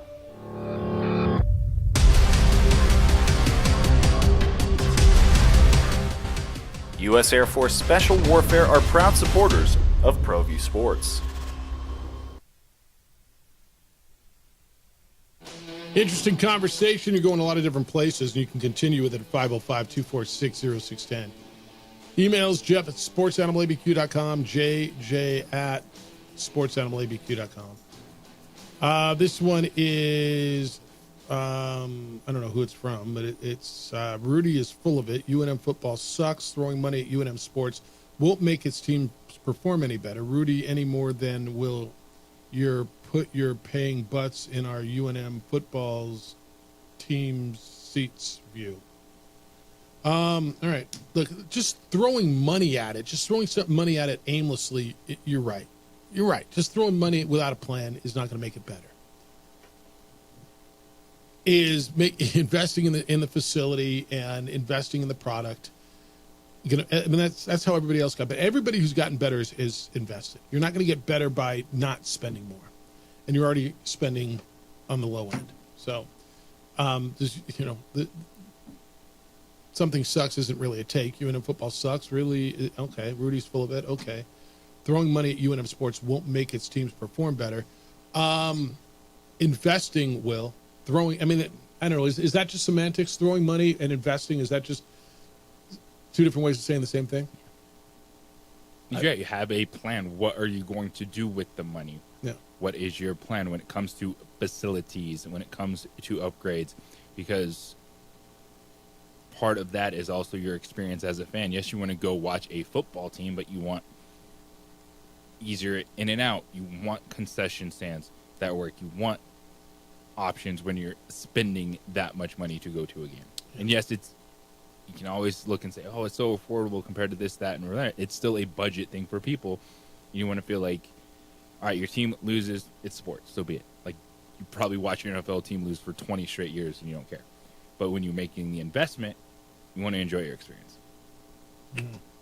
All right, 505-246-0610 if you want to get into that. You can continue that, and we can continue to have the conversation. Meanwhile, last night in the NFL, Falcons beat the Eagles 22-21. Saquon Barkley had a ball in his hands late in the game. A pass from Jalen Hurts to put it away. It was a third down play, and he dropped the ball, would have ended the game. And they still would have covered. Would Atlanta still would have won the bet. JJ, Nick Sirianni, the coach, and you brought this up earlier. He's getting the heat because of a lot of what happened last year. And I have no problem with the play call. If you want to bag on the coaching, I got a problem with them getting no pressure on Kirk Cousins in the ensuing drive. But I don't have a problem with a really good quarterback throwing to a guy that you feel is one of the 2 or 3 best running backs in the league, who's got really good hands, who makes plays, and the ball was put right on him. It's an extended handoff, essentially. It did stop the clock. It did extend the game. It did give Atlanta the opportunity to win, and they did. I do believe, they lost the game with that play. I don't know on that play, but with that play, if that makes any difference. Maybe one other running back you take over Saquon Barkley to make that play. Christian McCaffrey? Yes. Okay. Like, you put a playmaker in a position to make a play and you dropped it. And now it's terrible coaching. No, it's not. You play to win the game. Yeah. Not just and that would have put the game run away. the football so they call another timeout. Yeah, and then you kick a field goal, and then you kick a field goal. They got the ball back with 48 seconds to go, and the way that drive went down, they would have scored anyway.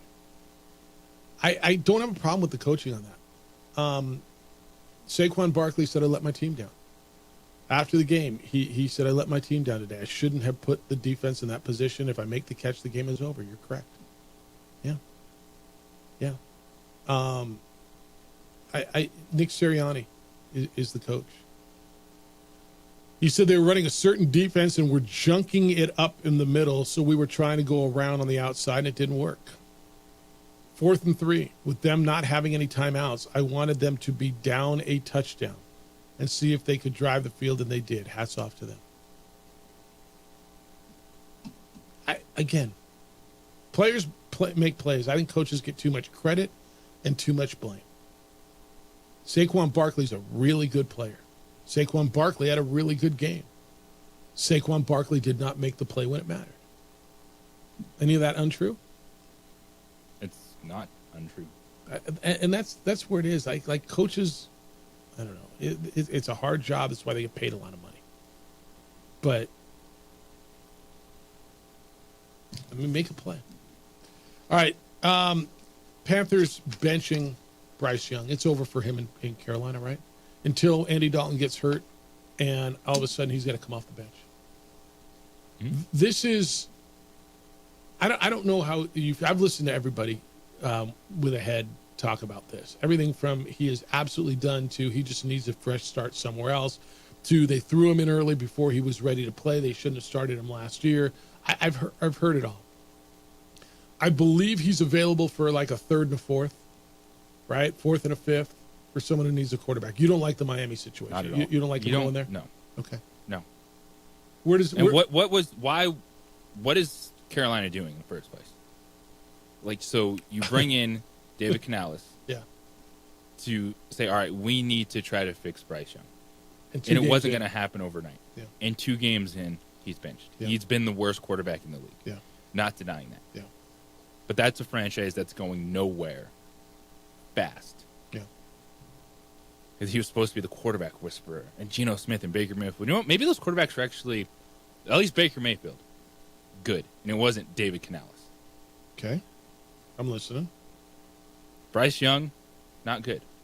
But to bring the head coach in and not have any accountability on him, and it's like, oh, good job, man. You finally benched him. You brought him in to work with Bryce Young. He was a number 1 overall pick. And you're saying his career is done after 2 games in his second season. That's bad head coaching, bad franchise. That's why the Panthers are going to be a mess for a long time. So what are you saying? He should not have been benched? No. Okay. Or have a plan. And say, we are doing this because we need to reset with Bryce Young, and he's going to be a quarterback again for us. Because you don't come out after the game on Sunday and say that, and say Bryce Young is our quarterback, we're moving forward with building with him, and the next day say you're benching him. So, and everyone's like, yeah, that's awesome. No, that's the head coach. It's a nothing to make life better for Bryce Young. If he's bad, He's bad. Let me paint another scenario for you. And I don't know, this may or may not be it. Canales comes in and he's given this quarterback, say, make something out of this. We've invested everything into him. We traded everything for him. I mean, it's been well documented what they traded for him. Make it work. So he works with him all camp, gets him out there, and wakes up, looks at the tape, and realizes, dude's just not good. I'm painting a scenario. I don't know if this is right or not. I've been with quarterbacks. I've been with Baker Mayfield. I've been with, who else did you tell me? Who's the other one? Geno Smith. Yeah. This guy doesn't have it. He's just not, like, we as a franchise before me missed. He's not good. I can't win with this guy. He's too small. He doesn't, whatever it happens to be. Like, what if that's the realization? The complete opposite of the things he said to get him the job? Yeah. Yes. But now he's been with them all through camp and realizes he's not good. So he wakes up. He says, my job is to win. I'm going to turn to this 38-year-old Andy Dalton who's... Your job's not to win when you take the Panthers' job over. Your job is to develop a quarterback. I totally agree. But if he realized... And yes, everyone on that front team, right, they're playing for their contracts and they want to be better. So what if you're losing the locker room? Then he shouldn't have started the season with Bryce Young. I think that's right, too. Like, but he probably didn't. You don't play one game. I'm going to guess he didn't have a choice. I'm going to guess ownership said we've invested. But now, after 2 games, they're letting him bench him? I mean, how bad does the dude look? Does he look like a good NFL quarterback to you? He has not. And I'm not in camp every day, and I'm not in meetings every day, and I'm not Dave Canales, who's there every day, who's intimately involved with this, who had to come to a conclusion. Damn, after 2 games, he ain't it. But his ownership. And the problem in football is there's no process. Because sometimes there is. Jordan Love had a process, and it worked. His process was sitting behind Aaron Rodgers. Okay, but it worked. I'm talking about the other ones. Patrick Mahomes had a process 1 year behind Alex Smith. It worked. Those are teams that were winning and didn't have to rush a quarterback. I know. Those are not good comps here. Let's see how it's going to work with Caleb Williams. This is the throwing a dude away after a year and a half. We've seen it far too many times. This is on the Panthers. Bryce Young hasn't been good. I'm not saying that I think Bryce Young all of a sudden is going to turn into the best quarterback. All right. But you have to invest in these guys. It's a first-year coach. They finally said, let's go get Deontay Johnson. Let's draft a running back even though he's hurt. All right, we got to continue this on the other side because I'm going to ask you a what if. And when we come back, give me a situation where a team gave up on a first-round quarterback, a top 5 pick, and he emerged somewhere else. It might be Baker Mayfield.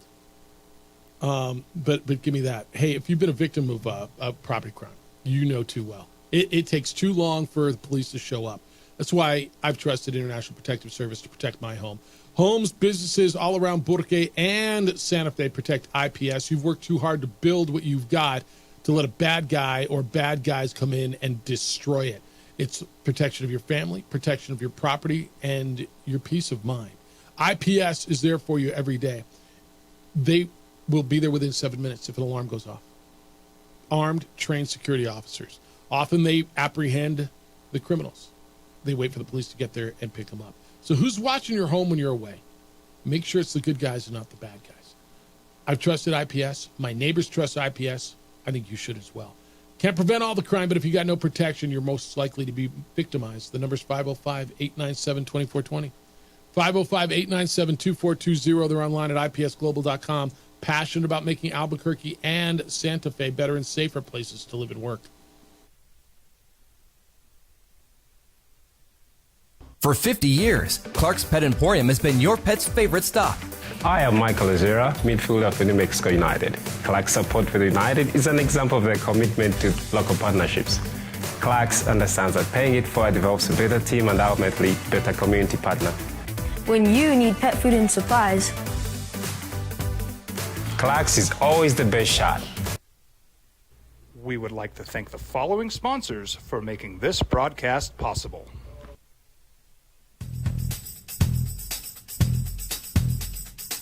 International Protective Services is a proud supporter of ProView Sports and New Mexico Youth Athletics. IPS provides residential and commercial security services in the Albuquerque metro area. For more info, please call 505-897-2420 or visit internationalprotectiveservice.com.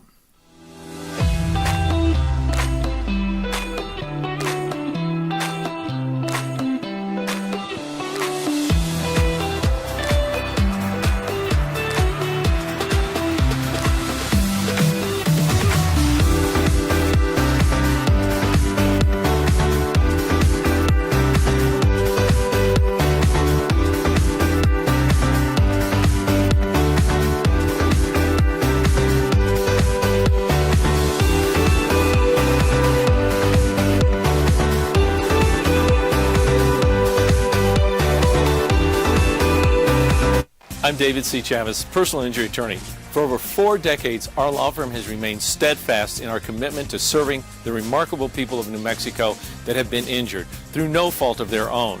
I'm a New Mexican fighting for New Mexicans. I received my bachelor's degree at NMSU and earned my law degree at UNM. I can proudly say I'm both an Aggie and a Lobo.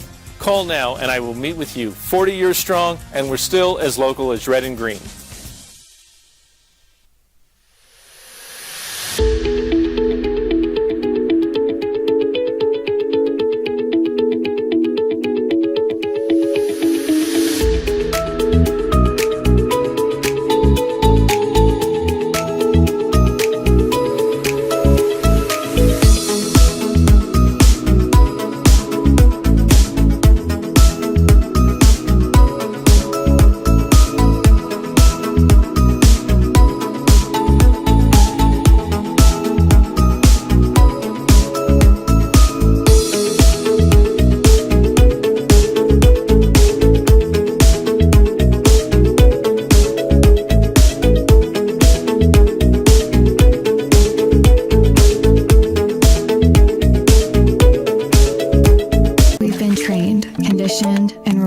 For doing more. But people weren't designed for all that doing. Our bodies need to settle into nothing from time to time. Into nothing at all. In a world obsessed with doing more, we invite you to undo. I'm David C. Chavez, personal injury attorney. For over 4 decades, our law firm has remained steadfast in our commitment to serving the remarkable people of New Mexico that have been injured through no fault of their own. I'm a New Mexican fighting for New Mexicans. I received my bachelor's degree at NMSU and earned my law degree at UNM. I can proudly say I'm both an Aggie and a Lobo. Call now and I will meet with you. 40 years strong, and we're still as local as red and green.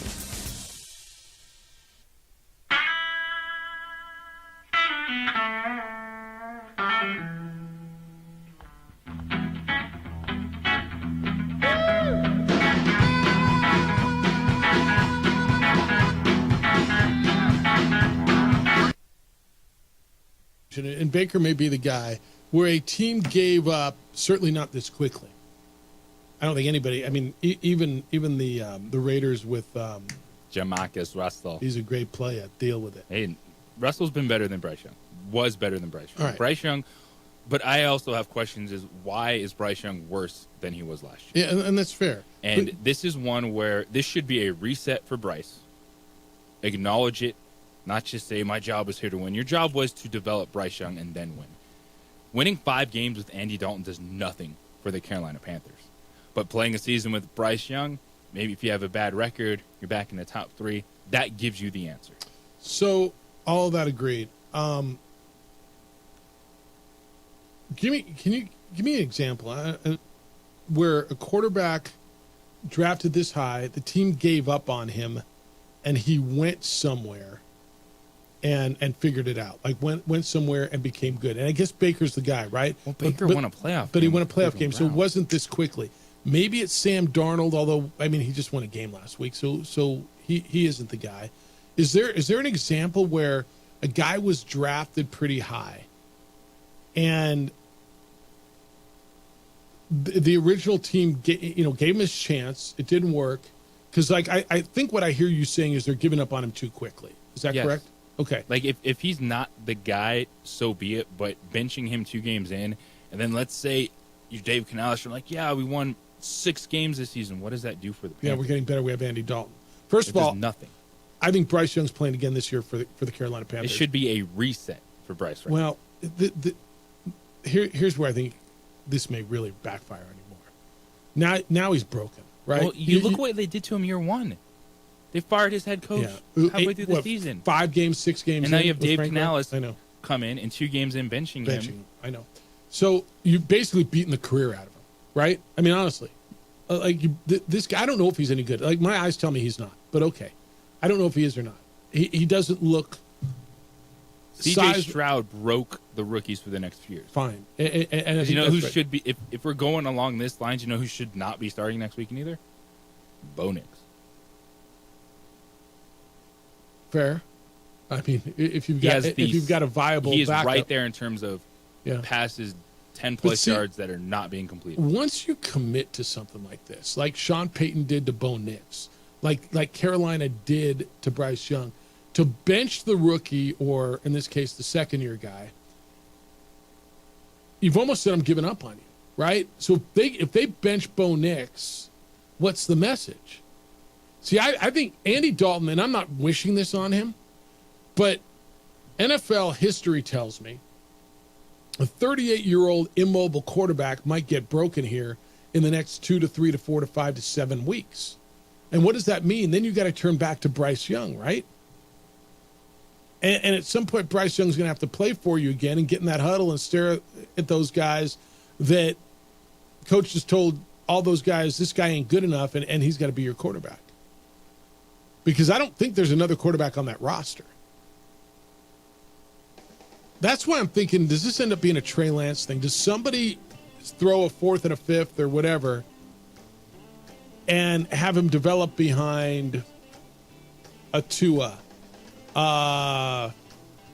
Aaron Rodgers, a Trevor Lawrence? I mean, maybe not. Is it too early to give up on him? They just gave up on him, didn't they? You can't make that move because you don't have. San Francisco did that because they had an established starter. And they had Brock Purdy. They had Brock Purdy and Jimmy Garoppolo at that point. Yeah. 505-246-0610. It's the opening drive. Jeff, JJ. Glad you're with us on a Tuesday on 95.9 FM and AM 610, The Sports Animal.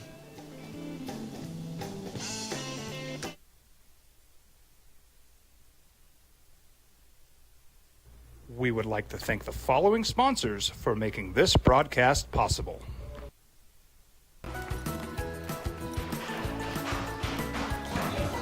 Got shots?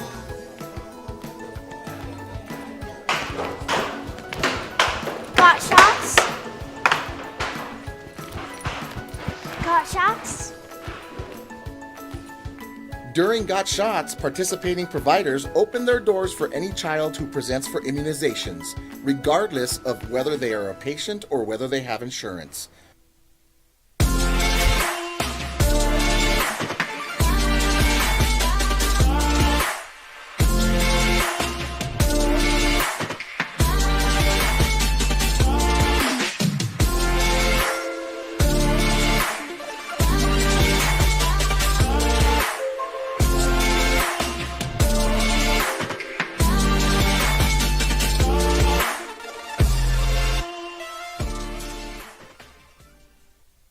I'm David C. Chavez, personal injury attorney.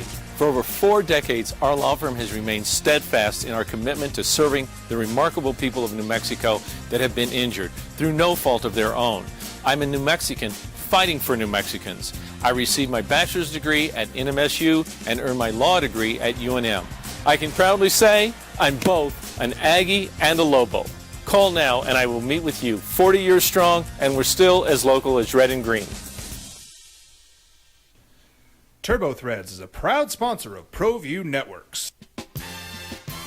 Almost 30 years of experience means fast service, great prices, and a wide selection of apparel from t-shirts to performance sport shirts, even jackets and hats.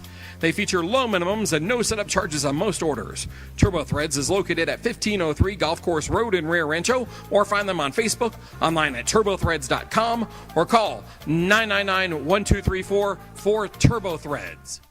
Don't sacrifice quality and flavor when you're in a hurry. Golden Pride offers ribs, fried chicken, red and green chili breakfast burritos, and Frontier sweet rolls. 4 great locations, or visit us online at goldenprideabq.com. Golden Pride Barbecue Chicken and Ribs are proud supporters of ProView Sports. If you're drunk, blasted, intoxicated, rip, plastered, destroyed, bruh. If you're like this, you shouldn't be driving. These are more than just the sounds of a safe place to go after school. These are the sounds of interest being ignited and of mentors making an impact. At Boys and Girls Clubs, we don't do just one thing. We do whatever it takes to meet the needs of every kid who comes through those doors. Because whatever it takes is what it takes to build great futures. Great futures start here. Hi, I'm Steve Stucker here for Dr. Robert Melendez and the Juliet Eye Institute. You may remember me like this, but no more. The glasses are gone. I tossed them months ago because of a brand new procedure from Dr. Melendez known as RLE, Refractive Lens Exchange. The latest technology, the best eyesight I've ever had in my life, and you can check it out by clicking on the link in the description right here.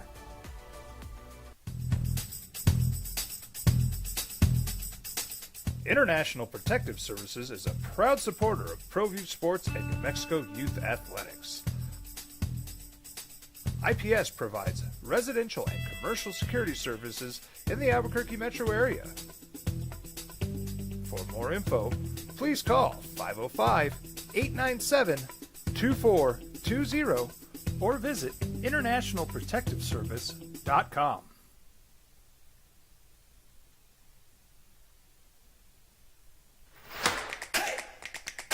Albuquerque's leader in sports is ProView.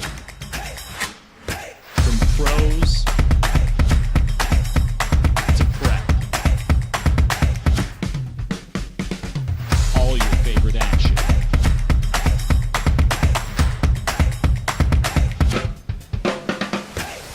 All your favorite talk shows.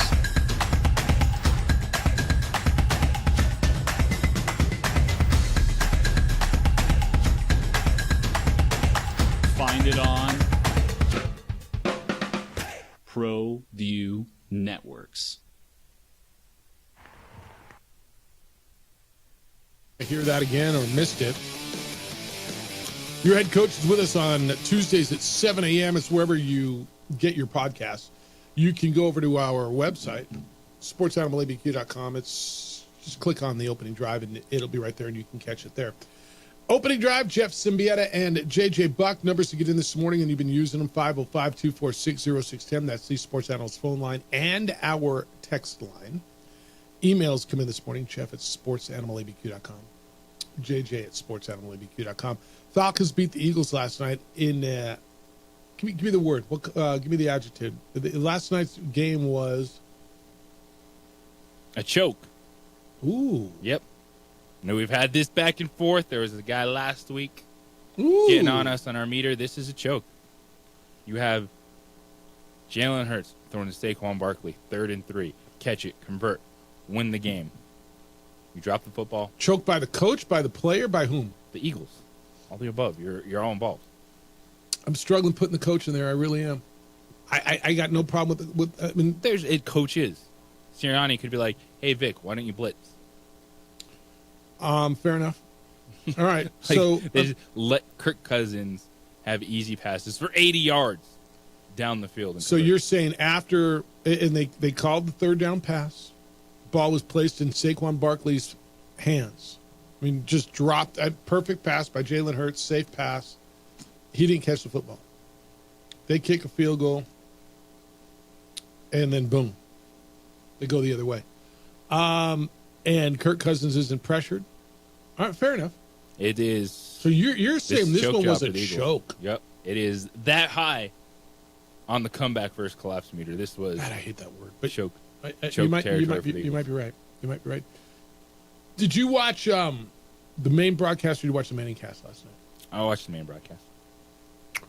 I watched the main broadcast the second half. The first half, I couldn't not watch. Belichick was on the Manning cast. It was so good. And while some of it might even be above me, and I think I know football a little bit, but I don't know it nearly the way those guys know it. Watching Belichick's mind with Peyton and Eli break down each play and call what's coming before it's coming, and then listen to the critical mind of Belichick and how he coaches. You get blaming the offensive lineman on how missed a block or missed a tackle or got to catch that ball or just it was fascinating to me having Belichick on the Manning cast. I thought it was so good. It was so good to me. And then I was moving, and who'd they have on the second half? I think The interviews are getting a little tough for me. Really? Like, I can't watch a football game when you have, like Adam Sandler. Yeah, I didn't catch any other of that stuff. Like the second half stuff is fine. It's there's also think there's a reason the ratings are dropping for that, because I don't think it should be a weekly thing. Okay. Because I think it loses some of its luster. And I'm also kind of over football players, like the awe of football coaches and players knowing plays and like saying it before it happens. Yeah, that's your job. Romo ruined that for everybody. Like, okay, like I'd expect that. It's like you're sitting down watching a game with the basketball coach, and he's like, "Oh yeah, they're gonna run this here." Okay, I loved it. I mean, I just watching it. I just loved it yesterday. I did. With having Belichick on there, I thought it was really good. All right, other stuff that we're into. There's some injuries, big injuries in the National Football League as we go into the next week. You already knew about Christian McCaffrey. It sounds like Joe Mixon is maybe Debo's out for a while. Do you know about Christian McCaffrey? Oh, don't we? Do you know? Or what don't I know then? Tell me. That it's longer? Yeah, longer than the 4 to 4 weeks that they're saying? Like they're saying 6+ now. Mm-hmm. Well, this was an Achilles strain. And every one of you who drafted him number 1 overall is just going, what the bleep? Now, Debo, calf injury, probably missed a couple weeks. You got Cooper Kupp missing a couple weeks. Arizona, baby. You got A.J. Brown Seattle. missing a couple weeks. Seattle. Dan just hit me in the morning. How about a little Geno love? 2-0, first in the NFC West, and here comes Miami on Sunday. How about the Sea Chickens? I mean, Seattle's the quietest 2-0 team in the NFL, isn't there? Aren't they? You give it. I mean, offensively, what they are. Look, here's your 2-0 teams, and you got a few. Buffalo, all right. Pittsburgh, good. They're not quiet because you've been talking about how they don't score any points, but look at that. Okay. Houston, yeah, expected that. Chargers, didn't expect that. Kansas City. Minnesota. How about the AFC South. Yeah, 2-0, and then everybody's 0-2. Ooh. Yeah, yeah. And the Sea Chickens. Look, Seattle just went across the country and won in the Eastern Time Zone. Oh, they beat New England. I know New England. Didn't New England beat Cincinnati the week before? Next up, Dolphins, Lions, Giants, beat up Niners, Falcons. I don't know. Is Geno back, or is Geno just exactly who Geno is? He's a little bit above average quarterback with a bunch of weapons. He discovered Smith and Jigba this week. He realized Metcalf's great. They won without their number 1 running back. Look, is it way ridiculous? And it might be. To say by the time this thing is said and done, 2 best teams in the NFC West might be Seattle and Arizona. With all the injuries that the Niners and Rams are going through right now. It's not ridiculous. You can't win it early, but you can lose it. And Seattle is putting themselves in position to be a contender all season long in the division and be a team you look at and say this team could win a playoff game. Yeah. And by the way, I don't want to overvalue Arizona last week because they beat up just a destroyed Rams team. But they went on the road and contended with the Bills and had them for 3 quarters the week prior. Kyler looks like the guy that you expect Kyler to be, that you just gave him a weapon, and James Conner is a hell of an underrated running back. And I mean, dude just churns out yards. Then you throw me in some Dortch, and you throw me in some other, like, if they can play some defense and they invested in defense, I told you back in June, Arizona is going to be better than people think. That was kind of my team back then, weren't they?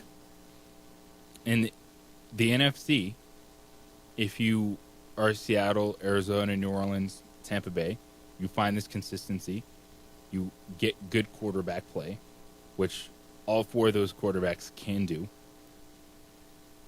You can go into the postseason and you can feel and make a legit case that they could represent the NFC in the Super Bowl. Jared Goff is still going to Jared Goff at the end of the day.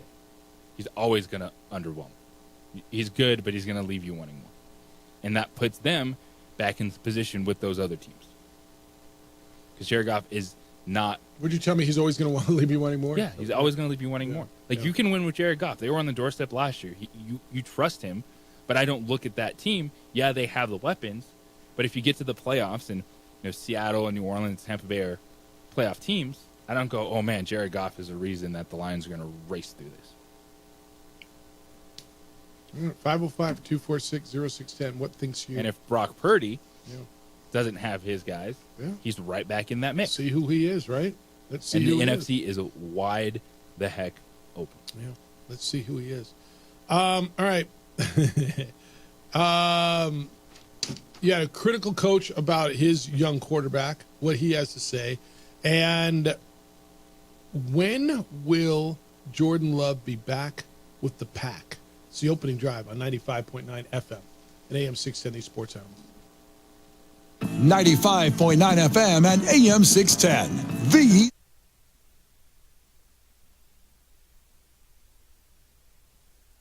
We would like to thank the following sponsors for making this broadcast possible. TurboThreads is a proud sponsor of ProView Networks. Almost 30 years of experience means fast service, great prices, and a wide selection of apparel from t-shirts to performance sport shirts, even jackets and hats. They feature low minimums and no setup charges on most orders. TurboThreads is located at 1503 Golf Course Road in Rio Rancho, or find them on Facebook, online at turbothreads.com, or call 999-1234 for TurboThreads.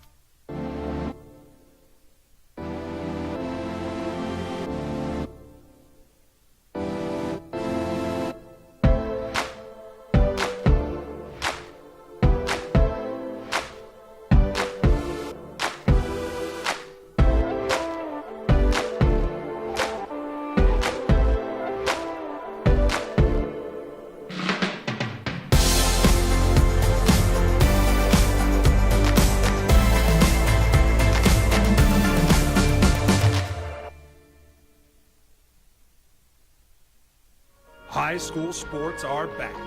You can watch every ProView Network broadcast online on the NFHS network. Every moment from every game from every sport, including all NMAA state championship games. Get your monthly pass now. Just go to ProViewNetworks.com, click on the NFHS logo, and sign up today. Watch New Mexico's best. What's going on, Lobo Nation? Ja'Cory Cross-Camara here. And I'm Devin Dampier. The Lobo football team is going through some changes, but we're here to stay. We'll put in the work on the field and in the weight room, but we'll need your help off the field. 505 Sports Venture is leading the charge in the NIL space. And you can be part of it. You make my heart better. Shorty, she better than all my intentions. Locked in, shorty, you got my attention. See your baby, I get you the business. Touchdown and pay you a visit. You followed him from the first day he signed with the team. You remember the day he poured in 63 points? The night he played a sold-out concert to 30,000 people. The day he gave his infamous speech. That's why you believe in heroes. That's why you remember and collect their memorabilia. All in Autographs, where you can meet some of the greats, collect some of the greats, and share your own legacy. Visit All In Autographs, where you can celebrate the great and have your own piece of history. I was born in New Mexico. I grew up on these streets. I got in trouble here, and and I fought my way back in Burquerque. I love New Mexico, especially the people. Now I'm using my training, tenacity, and energy to fight for you. I'm Adam Oki, lawyer, fighter, and New Mexican. I was a local athlete here in New Mexico, so I'm proud to support your local athletes.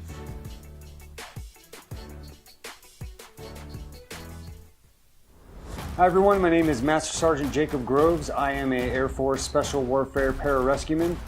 Air Force Special Warfare are proud supporters of ProView Network and New Mexico Youth Sports.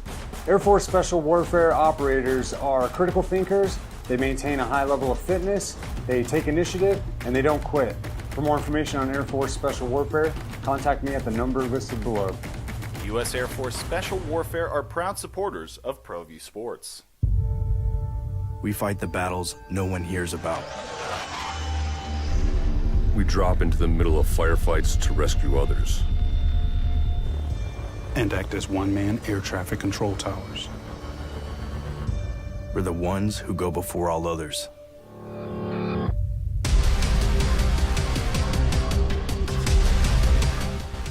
U.S. Air Force Special Warfare are proud supporters of ProView Sports. For 50 years, Clark's Pet Emporium has been your pet's favorite stop. I am Michael Azera, midfielder for New Mexico United. Clark's support for the United is an example of their commitment to local partnerships. Clark's understands that paying it forward develops a better team and ultimately better community partner. When you need pet food and supplies, Clark's is always the best shot. Locally owned and operated with 2 convenient locations. Go United! ClarksPets.com. Well, I'm going to the frontier, walking to the cashier, order up a root beer and a number 1. Cover it with green stuff, 1 scoop is not enough. Find a booth is real tough, back by the Duke. Meet my family, meet my friends in the quirkiest restaurant I have ever been. All of Albuquerque's favorite spot, it's the Frontier Restaurant. The Frontier Restaurant is a proud supporter of ProView Networks. We would like to thank the following sponsors for making this broadcast possible. I'm David C. Chavez, personal injury attorney. Our law firm was founded by my father, Thibaut J. Chavez, with one goal, to get New Mexicans the help they need. That's why we built a different kind of law firm. We focus on family values, dedicated service, and we make a real contribution by giving back to our communities. We can't change what happened to you or your loved ones, but we can help you get back on the road to recovery. We're by your side, and we're still as local as red and green. Don't sacrifice quality and flavor when you're in a hurry. Golden Pride offers ribs, fried chicken, red and green chili breakfast burritos, and Frontier sweet rolls. Packers won this weekend with Malik Willis at quarterback. Remember him? There's a guy. What was he was drafted, what, 2nd or 3rd round when Tennessee took him? I mean, I'm not telling you he's making a gigantic leap. He's a backup quarterback in Green Bay holding the place until he's not. Jordan Love gets back. No, I know. How many times did Josh Jacobs run the football? 26, I think, if I'm not mistaken. Over 30. Was it 32? Yeah, 32 for 150 something yards. Yeah. So when will Jordan Love be back? Packers coaches Matt LaFleur held his press conference yesterday. He said that the fact that they did win, they went to 1-1 instead of 0-2, will have no bearing on when Jordan Love returns. They play week 3 in Tennessee, a desperate Tennessee team. Love missed the victory over the Colts with the knee injury. Quote, if he's ready, he'll be ready. If he's not, we'll proceed with Malik. Again, no reason to rush this guy back. Make sure that you take care of a guy you just paid $55 million a year. Meanwhile, in Tennessee, their head coach is Brian Callahan. He blew his mind again when his young quarterback, Will Levis, gave away another scoop and score. Last week was, I believe, pick 6. It just... Well, he had the pick 6 against the Bears. The play against the Jets was he, under pressure, started running forward. Threw it back. Was falling to the ground, and essentially tried to roll it to the running back on the ground. Which led to his head coach responding, what the bleep he was doing. Callahan, after the game, said that Levis's decision to lateral the ball, everything you just explained, he responded by saying, what the bleep are you doing? As Levis came off the field. Callahan, the coach, called it a dumb play and said yesterday, I don't regret my feelings about it and how I felt in the moment. I am generally pretty composed. That one just set me off. And I'm human like everybody else. I have blackout moments where I'll lose my mind. End quote. Without due respect, and I got no problem. But in game 2 of your head coaching career, you're already losing your mind. Yeah, and in that moment, yelling at a player coming off the field, that sport coach is going to have it. It's the off-the-field stuff. That is fascinating. This is who you want to be. You better win some games. When you're the head coach and you're calling your quarterback dumb in the media post-game, after week 1, you said, man, we would have been better off punting on 1st and 10 the entire game than playing it. Okay. But you better also be able to back that up with some results. Because you talk about this all the time, Jeff. Noise. Does it matter or not? And when you're in a locker room, you're in practice, you're on the sideline, the guys are going at it. They can handle it. They're men. They get it. There's going to be words said. But is this the type of thing that I know, because you talk about, Jerry Jones and noise and all this other stuff, but when your head coach is doing that to your quarterback in the media, that become noise that creeps in. I think it does, because it's a young quarterback who the team is trying to earn, or he's trying to earn. Like the we team's all saw confidence. how bad it was. It was horrible. So do you then need to post game and put him on blast? Yeah, I don't think you need to post him and put him on blast. I don't, and I think it does affect it. JJ, here's the deal. They're 0-2, and aside from a couple of bonehead plays, Will Levis has played well enough to win games. He was 19 of 28 for 192, touchdown, interception, and the Rolly score, right? It's not like you look at his numbers compared to Rodgers. He threw for more yards than Rodgers. He did throw an interception. Quarterback rating was just a little less than the guy on the other side of the field. They and he, except for a few plays, have played well enough to win 2 games. They had the Bears beat until he went brain dead. I don't know how you coach that out of a quarterback. Okay, and this is where I got to lean on a Brian Callahan, on a Dave Canales, on these quarterback whispers. JJ, you can watch all the damn film you want, and ask him, what the bleep are you doing? I mean, again, I'm going to go back to the most basic of basics. JJ, players make plays. And I think he's the quarterback that gives you the best chance to win if you're Tennessee. I've seen enough there that I'm going, all right, I kind of like it. I think there's something there. Am I ready to go to Mason Rudolph yet? I'm not. But for crying out loud, I better win a damn football game somewhere, and here comes Green Bay with Malik Willis probably at quarterback. I better win this week. With one of your old quarterbacks. Yeah, your old guy. Starting against you. And they're game planning with him. They know what to do to be successful. They're going to run Josh Jacobs at you 30 times. Yeah. I better win this weekend, because after this it's Miami, Colts, Bills, Lions. To that point of just the noise and the extra that goes on, is the head coach chirping like that. They lose another game and there's another mistake to point to. That's on Will Levis. I get it at that point if he's not listening. But then do the other players start taking their runs at their quarterback? Don't they? I mean, it's almost like it's free run. If the coach is doing it, then I guess that's allowing me to do it. And I think it ripples through the entire locker room. Yeah.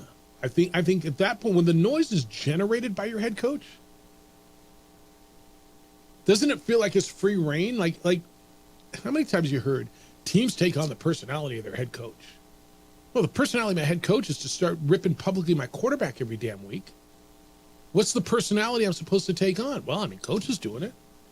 Yeah, the quarterback stinks. Tell me what I'm missing here. I got this one on the text line. Jeff, JJ's right. Choke job. He's talking about the Eagles last night. Eagles, and they had the ball. They're up big. Or they're up 3. They weren't up big. They were up 3 on the Falcons. It says, Jeff, JJ's right. Choke job. Run the ball on 3rd down. Don't fix what ain't broke. Barkley was destroying that D-line. You don't make it 4th down, run your clock, timeout, tush it for field goal. Minimal time left for Cousins. Then again, that's all needed cause. Philly D is garbage. It's from Chris. I don't hate that strategy either. What I'm telling you, like if they would have run the ball, didn't get it, run the clock down to 50-ish seconds, either tush push depending on how much was left to try to get the first, or kick the field goal. Make Kirk Cousins go if you don't get it, make him go the length of the field for a field goal or whatever. I don't hate that strategy either. My point is, Chris, they ran a play that was a safe play with a guy who's super reliable and dropped the football. I don't hate the call to try to put the game away. I see where you're coming from, Chris. I don't dislike that strategy. I might have done what Sirianni did last night, and run that play. Which, by the way, if he catches the football, you're like, what a great call, gutsy call. Attaboy, put the game away with a gutsy call, right? Make a play. I see your point. I'm not telling you you're totally wrong. I'm good with the play call either way. I don't say, hey, that was a bad play call. It's a choke job. It's a choke job because you dropped it on a play that was set up to be successful right there and then did nothing defensively. It really felt like the Eagles just were like, oh, Kirk Cousins isn't going to make a play. And then Kirk Cousins made a couple plays, and Philadelphia didn't know what to do after that in that final drive. Like I said, it was like watching a 7-on-7 drill. There was no pressure. Guys running wide open. They thought the game was over. Yeah, I think that's right. I really believe that's right. And it was over, just was over the other way. All right, 505-246-0610. That's how to get here. We're all over the place between the realignment in the NFL and everything that's going on. You can get in on that. Chargers look different, don't they? Justin Herbert's not throwing the ball nearly as much. They're running the game. How does he feel about that? Let you know what he said when we come back. Summertime is come and gone, but it is always the perfect time, especially this time of year when you got people coming in and out of town. It is always the perfect time for on-the-spot automotive detailing. You're going to have the kids in the car lot, maybe family. You're going to be in it. Have your car detailed by on-the-spot automotive detailing. They will come to you. You do not take your vehicle to them. They come to you. At the office, at home, wherever and whenever it works for you, and they detail your vehicle. That means inside and outside and around the rims and under the hood. Remember the day you took it off the lot? Remember how clean, how fun it was to get into your car? That's what you can have with on-the-spot automotive detailing. They were voted best in the city because they're best in the city. And they offer you ceramic coating and protective film to protect your paint. They offer you 3M certified best product for window tint. Ask them about ceramic tint. It blocks 99% of UV and infrared rays. On-the-spot automotive detailing is a great gift as well. 505-859-2859. Area code 505-859-2859. They're online at otsdetailing.com.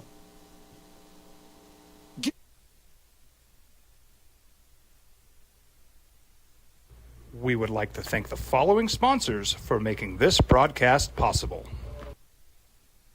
Don't sacrifice quality and flavor when you're in a hurry. Golden Pride offers ribs, fried chicken, red and green chili breakfast burritos, and Frontier sweet rolls. 4 great locations, or visit us online at goldenprideabq.com. Golden Pride Barbecue Chicken and Ribs are proud supporters of ProView Sports. International Protective Services is a proud supporter of ProView Sports and New Mexico Youth Athletics. IPS provides residential and commercial security services in the Albuquerque metro area. For more info, please call 505-897-2420 or visit internationalprotectiveservice.com.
And rewarded for doing more. But people weren't designed for all that doing. Our bodies need to settle into nothing from time to time. Into nothing at all. In a world obsessed with doing more, we invite you to undo. We would like to thank the following sponsors for making this broadcast possible.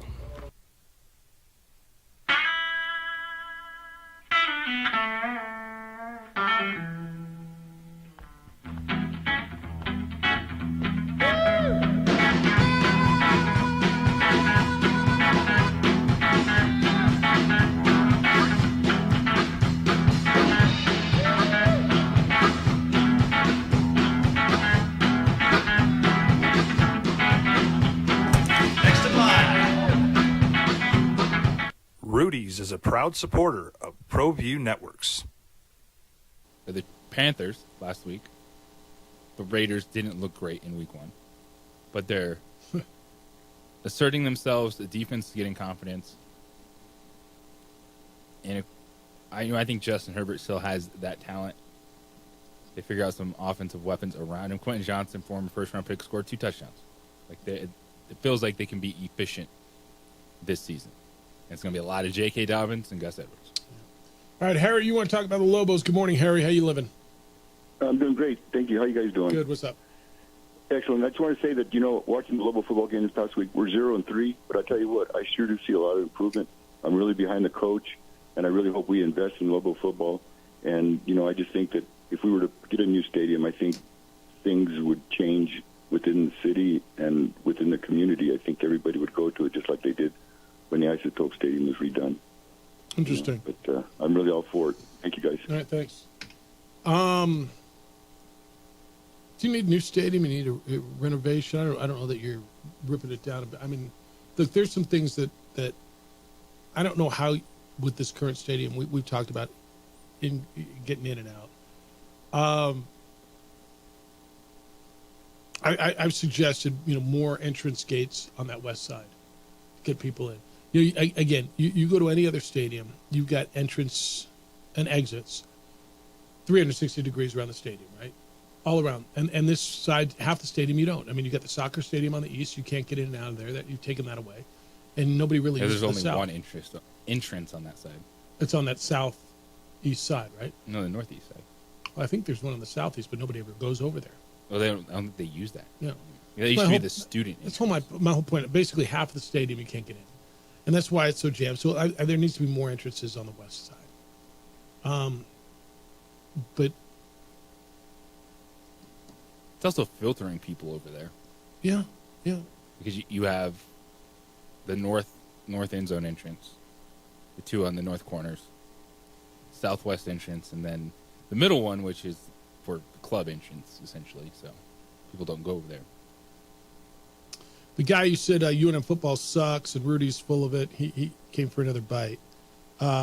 Rudy stating that UNM football is in fact good because years ago it was bowl eligible for 7 years in a row, eons ago, is assingly stupid, yet bad Lobo fan is often defended against due to criticism by selective data-picking sports talk show hosts and UNM hardcore self-centered stupid fans. Interestingly, the ignorant and rather self-centered Rudy doesn't seem to recognize that any money devoted to UNM football would also be matched as payment to NMSU. Not necessarily. I mean, the NMSU should get there. I don't know what you're worried about. And those things can go hand in hand. They can. It doesn't have to be one or the other. Right. I mean, it can be matched. Doesn't have to be. So I just want to count the insults in there. Assingly stupid, selective data picking, sports show hosts, self-centered, stupid fans, ignorant. Okay, I just want to count all the insults in there. All right, is what he's saying is don't spend any money on football? Is that what he's saying? Just say that. Yeah. Because people don't agree with your opinion, so they're the dumb ones. Well, because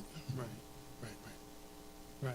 Because we don't agree with his opinion, we're dumb and we're self-centered and we're ignorant. We're data picking, self-serving sports talk show hosts. I mean, you're allowed to have your opinion. I don't have to agree, do I? It's just like you don't agree with mine. Just because you... Yeah. It's throwing rocks against the wall with that at this point. This one says, what do you make of Broncos' assessment of the possibility that some of the teams that defected may circle back to the Mountain West before it's all said and done? I don't believe that's what he said. I think what he said is the pack may circle back to the Mountain West before it's all said and done. That means may circle back for more teams, UNLV, Air Force. That's not how I interpreted that statement. I think what you're hearing is those teams who defected, that's what you're saying here, may circle back and come back to the Mountain West. That's not happening. This one says, join the Big 12. Oh, yeah, then just date Scarlett Johansson while you're at it. It's from Robert. Okay. I'm not doing that again. All right, Sherman, good morning. You're on the Sports Animal. Hi, Sherman. So I qualify for all of those, except I'm not a radio talk show host. Dumb, ignorant, self, or what? Yeah. Yes. The last one is actually the worst. Which one was the worst? Radio talk show. And the Lobo fan. Holy mackerel. I mean. Yeah, get a life for crying out loud, will you? This is, I mean, I don't understand if your joy is derived from condemning everything else. I just, if you're a fan, marvelous. If you're not a fan, that's okay, cool too. So what? Yeah. But you're really struggling with somebody who has a differing opinion than you. Yeah, I understand. Right. Yeah. All right. Right. All right, you ignorant. All right, have a good day, you're sir. Ignorant, Thank you. stupid, Thank you. dumb, whatever you are. Yep, see you, man. I know Sherman, and he's none of those things. All right, JJ's right. Oh, I already read the choke job one. You can say it again. Yeah. I like the intro to that. Yep, JJ's right. This one says, I was super proud of Lobo football. They held up for a half versus Auburn. Have faith in Bronco. And the same person who says, Eagles coach got worked. Bad game. Early fourth down try instead of a field goal. Prevent defense at the end. Not pressuring Cousins. He did an awful job coaching last night. Barkley needs to catch the ball, but Nick lost it. All right. Catch the ball. Game's over, right? I don't have a problem with the way with the play call. I just don't. I know it didn't work out, and so I'm supposed to beat the crud out of it. But I don't have a problem with it. Jeff, how could you not have a problem with it? Well, we'd be sitting here saying, what a gutsy move if the guy catches the football, right? That's what we would be doing. All right. This one says stream of, whoa. All right, ready? Matt says stream of consciousness regarding realignment. Jeff, I think there's plenty of blame to go around for why UNM is in this current pickle. I'm a little tired of hearing on how it's on the fans. Fielding an inferior product for nearly 2 decades in an inferior stadium with an inferior game day experience did not endear this program to Lobo fans. I am and have been a season ticket holder and make most of the games. I think I'm qualified to offer that opinion. What the university has done over 3 past decades is pay a lot of lip service. And Eddie wears that also. I know he asked for money from up north, but his job is/was to make that happen for the future of our entire athletic department. He did not, bottom line. Yes, he did other positive things, but he failed where and when it mattered most. For all of Broncos' positives, he's not a miracle worker. Money is the fuel that feeds programs, and we have been starving for far too long. Complacency in leadership set in, and it turned to rot. At present, this entire department is one that garners little to mild respect, and that's only because of basketball. Just read Twitter and message board comments from fans of other programs that just made the jump. Some, but very few, feel we'd be a good addition. This is all very emotional for fans, but for outsiders, it's just math. The new PAC leaders are just doing math based on forecasted revenue of these programs they can realize from new media deal. Right now, adding UNM football doesn't foot. This email continues. I think our only, in capital letters, hope is for our leadership, State University, to put together a pitch that shows a concrete plan/path and financial commitment to football excellence. Within that, I think they need to stress that New Mexico is a sleeping giant. I know that probably sounds ridiculous, but I truly believe this. I know we're only 2 million people in a metro of 1 million, but New Mexicans are dying for something to be proud of, to point to be able to say, see, we are special. And there's almost zero competition in this market, as you pointed out as well, Jeff. As Rudy C. has emphasized repeatedly, we have lacked the will to bring any of this to fruition. The moment is upon us. Frankly, it may have just passed us. It's now or never, Jeff. When the Japanese bombed Pearl Harbor, the U.S. military was caught flat-footed. Our military was underfunded, lacked pride, was outdated and obsolete, and largely comprised of World War I equipment. Despite all of this, Japanese Admiral Yamamoto proved prophetic when he said, I fear all we have done is to awaken a sleeping giant and fill him with terrible resolve. We can't roll over, Jeff. I hope our legislators and administrators realize that this is existential and something needs to happen. It's from Matt. It's pretty good, huh? I mean, he went back to the whole thing. He said this lays on the administration. He put it on Eddie Nunez for the position you're in. He said that Eddie's job, what does he say, was to go get money and secure the future of the athletic department. And in Matt's words, he did not, bottom line. Right, what do I got here? Jeffrey, good morning. You're on the Sports Animal. Hi, Jeffrey. Hey, good morning. I think JJ just made the most cogent point of all, and it's the most obvious point. The athletic department needs to have a plan. And I don't have a panacea. I don't have the holistic solution. But I think part of the plan needs to be about marketing.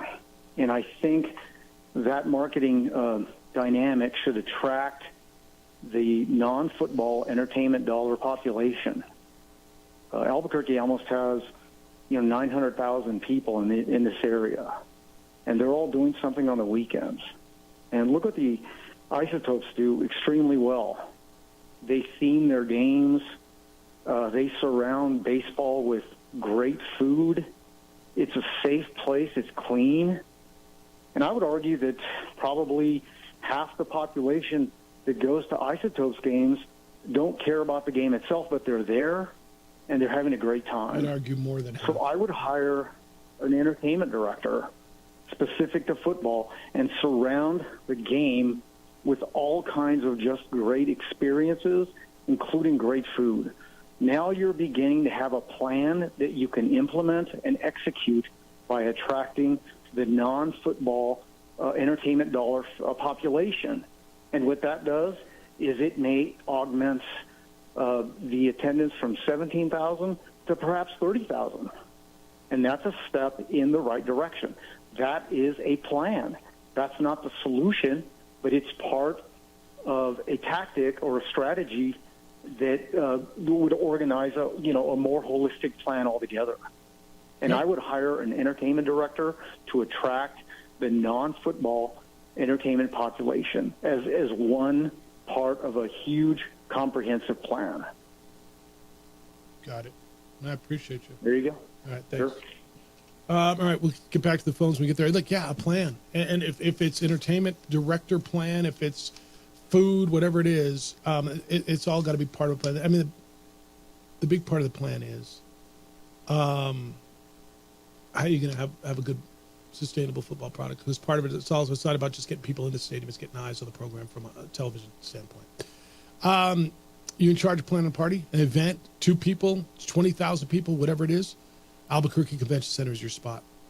30 meeting rooms, 3 ballrooms, 4 exhibit halls, an auditorium, and in every room there's a spot for you and your event. Make it special. 600,000 square feet of beautiful, beautiful space in downtown Albuquerque. Parking accessible, easy to get to, unlimited options when it comes to food and beverage, and an expert staff that'll make your event the event that everybody wants to be at. Holidays are about being together. Well, then gather your friends and family. Get ready to mark your calendars for all those upcoming events. Make them at the Albuquerque Convention Center. From trade shows to performing arts to concerts to parties to gatherings to receptions, they've got it all right at the center of it all. Be at the center of it all. Visit their website. It's albuquerquecc.com. They've got a calendar of events there. Put yours on that calendar as well. Or just give them a call. 505-768-4575. That's 505-768-4575.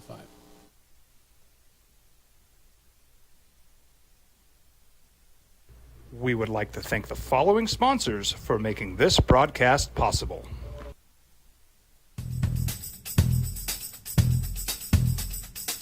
International Protective Services is a proud supporter of ProView Sports and New Mexico Youth Athletics.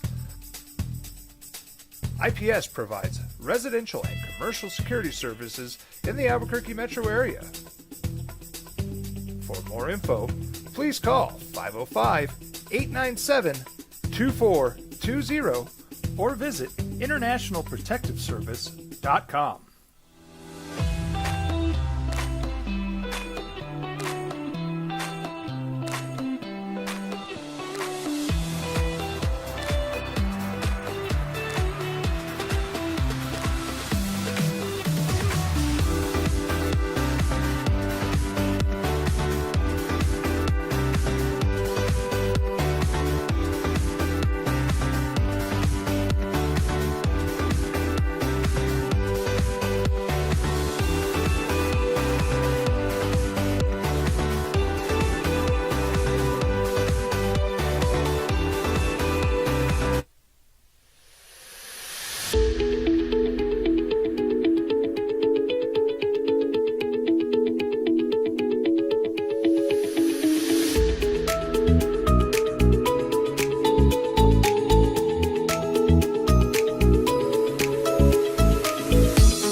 And rewarded for doing more.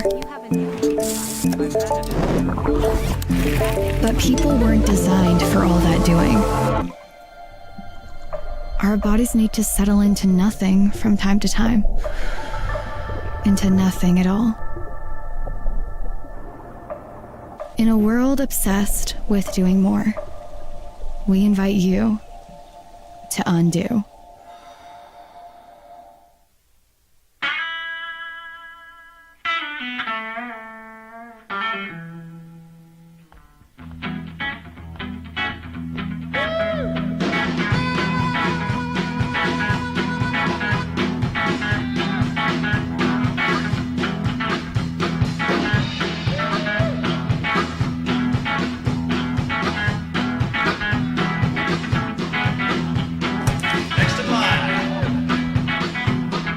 Rudy's is a proud supporter of ProView Networks.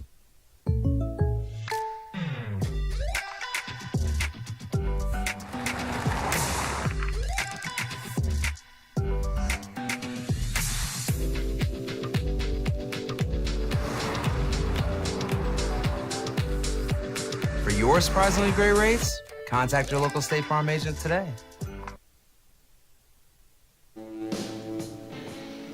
Edwards said what Jeffrey proposed for Lobo football and UNM athletics, hiring an entertainment coordinator, is precisely what the Isotopes do. Isotopes have been terrible for years, but they still draw attendance based on entertainment value. I'm not telling you that shouldn't be part of the plan. I'm fine with that. It can't be the only part. At some point, you got to be good at football. Yeah, it's on the list. Like, you want to be able to supplement the product with something else, because the good at football thing is going to be a process. The investment in the facilities is going to be a process, but you have to give fans something. Like, you can't just tell fans to earn it. You can't tell fans it's earned, not given. That's great for the players. Mm-hmm. That's not good for the fan base. Yeah, I think that's right. Grady, good morning. You're on the Sports Animal. Hi, Grady. Unsmart, selfish. You can say dumb. Punching bags of the OD and the AM. Man, what's going on around here? Dumb, self-serving. I mean, don't forget the good ones.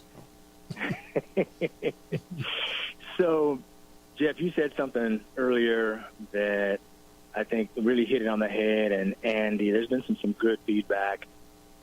The chickens have come home to roost, and this is from decades of spending just enough money to get it to work. And it's reflected in several things, heck, all over the state. Let's just spend just enough to get us past the finish line. To me, the perfect example is the renovation of the pit. You know, they were super budget conscious, and let's do things on a budget. Let's do things on the cheap. And when you do that, okay, yeah, that might work, but ultimately it shows zero vision, and a few years down the road, you find yourself in a pickle that, you know, you could have easily been out of. Now, is that going to require, you know, quite frankly, spend a little bit more money on things? Yeah, it sure is. And it's a matter of, do you have the political will or not to do it? And if you don't, okay, well, then don't complain about the situation that you're in.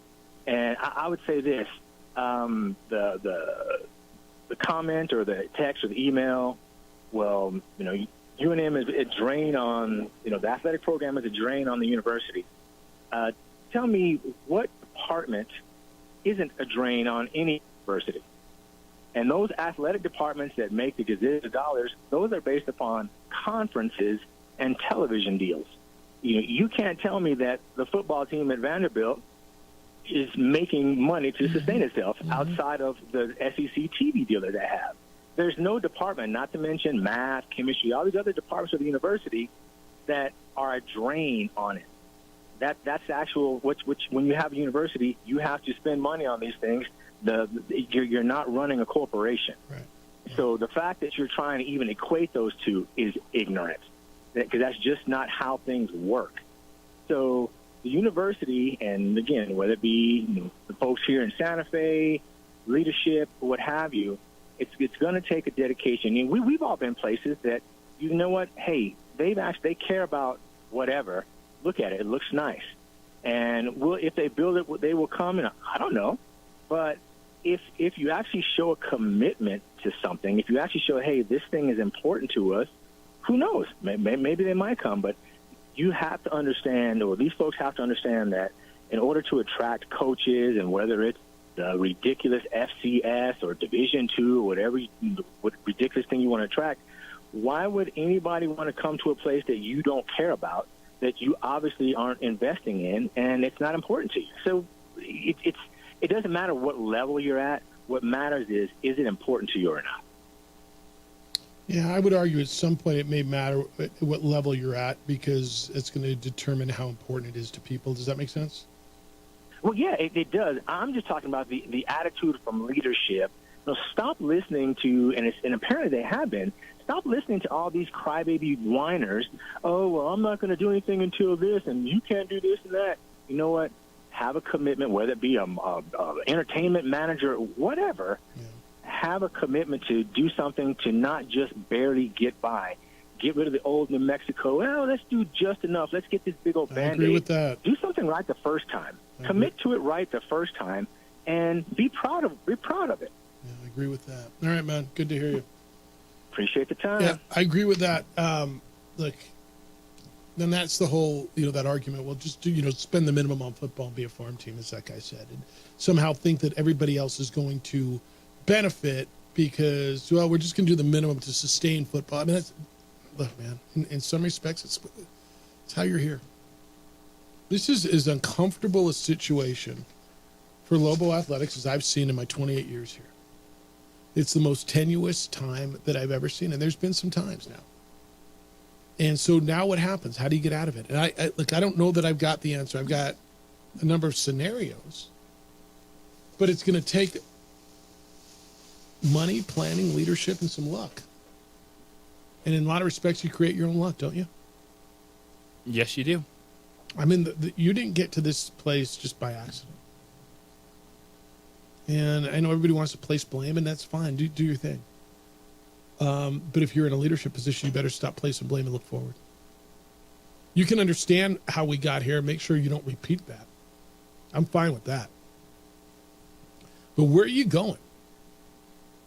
How are you going to get there? What do you want to be? We had David Williams on Friday? The interim athletic director, and I said, is the priority to get in the pack, and is it to keep the Mountain West alive, to keep the AAC alive, and it could be all of the above.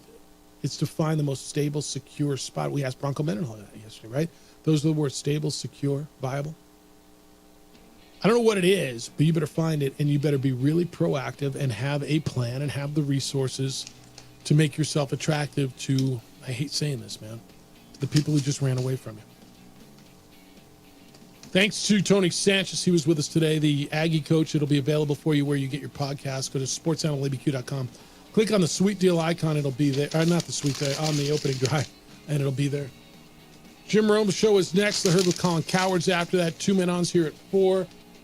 Lobo Talk with Bronco Mendenhall tonight at 7 o'clock. Adrian, great job on the visuals. Looks good. Really good. Big day for you?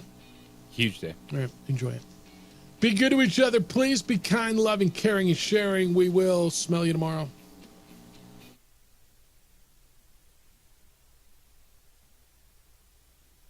We would like to thank the following sponsors for making this broadcast possible. TurboThreads is a proud sponsor of ProView Networks. Almost 30 years of experience means fast service, great prices, and a wide selection of apparel from t-shirts to performance sports shirts, even jackets and hats. They feature low minimums and no setup charges on most orders. TurboThreads is located at 1503 Golf Course Road in Rio Rancho, or find them on Facebook, online at turbothreads.com, or call 999-1234 for TurboThreads.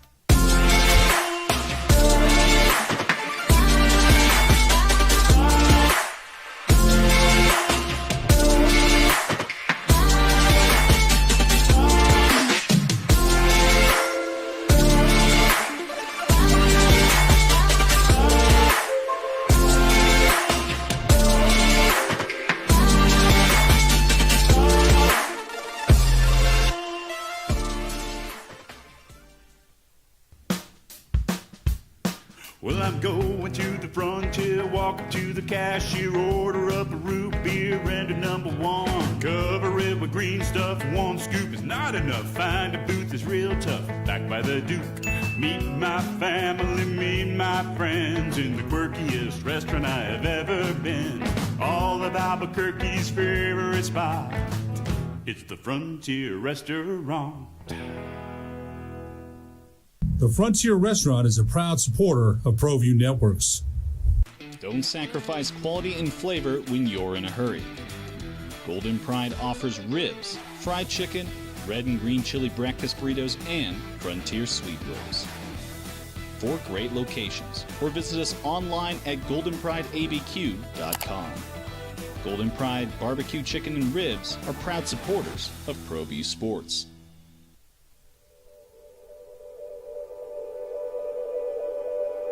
We aren't all born with the same opportunities. But it's the people who care that change everything. Get ready, Sprout, get ready! My coach.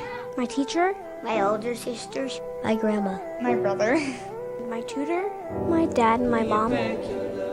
As New Mexicans, it's up to all of us to do our part. So that no child goes without love. And no family has to do it all on their own. They're all our children. Every single person is called to make a difference in the life of a child. It's up to all of us to do our part.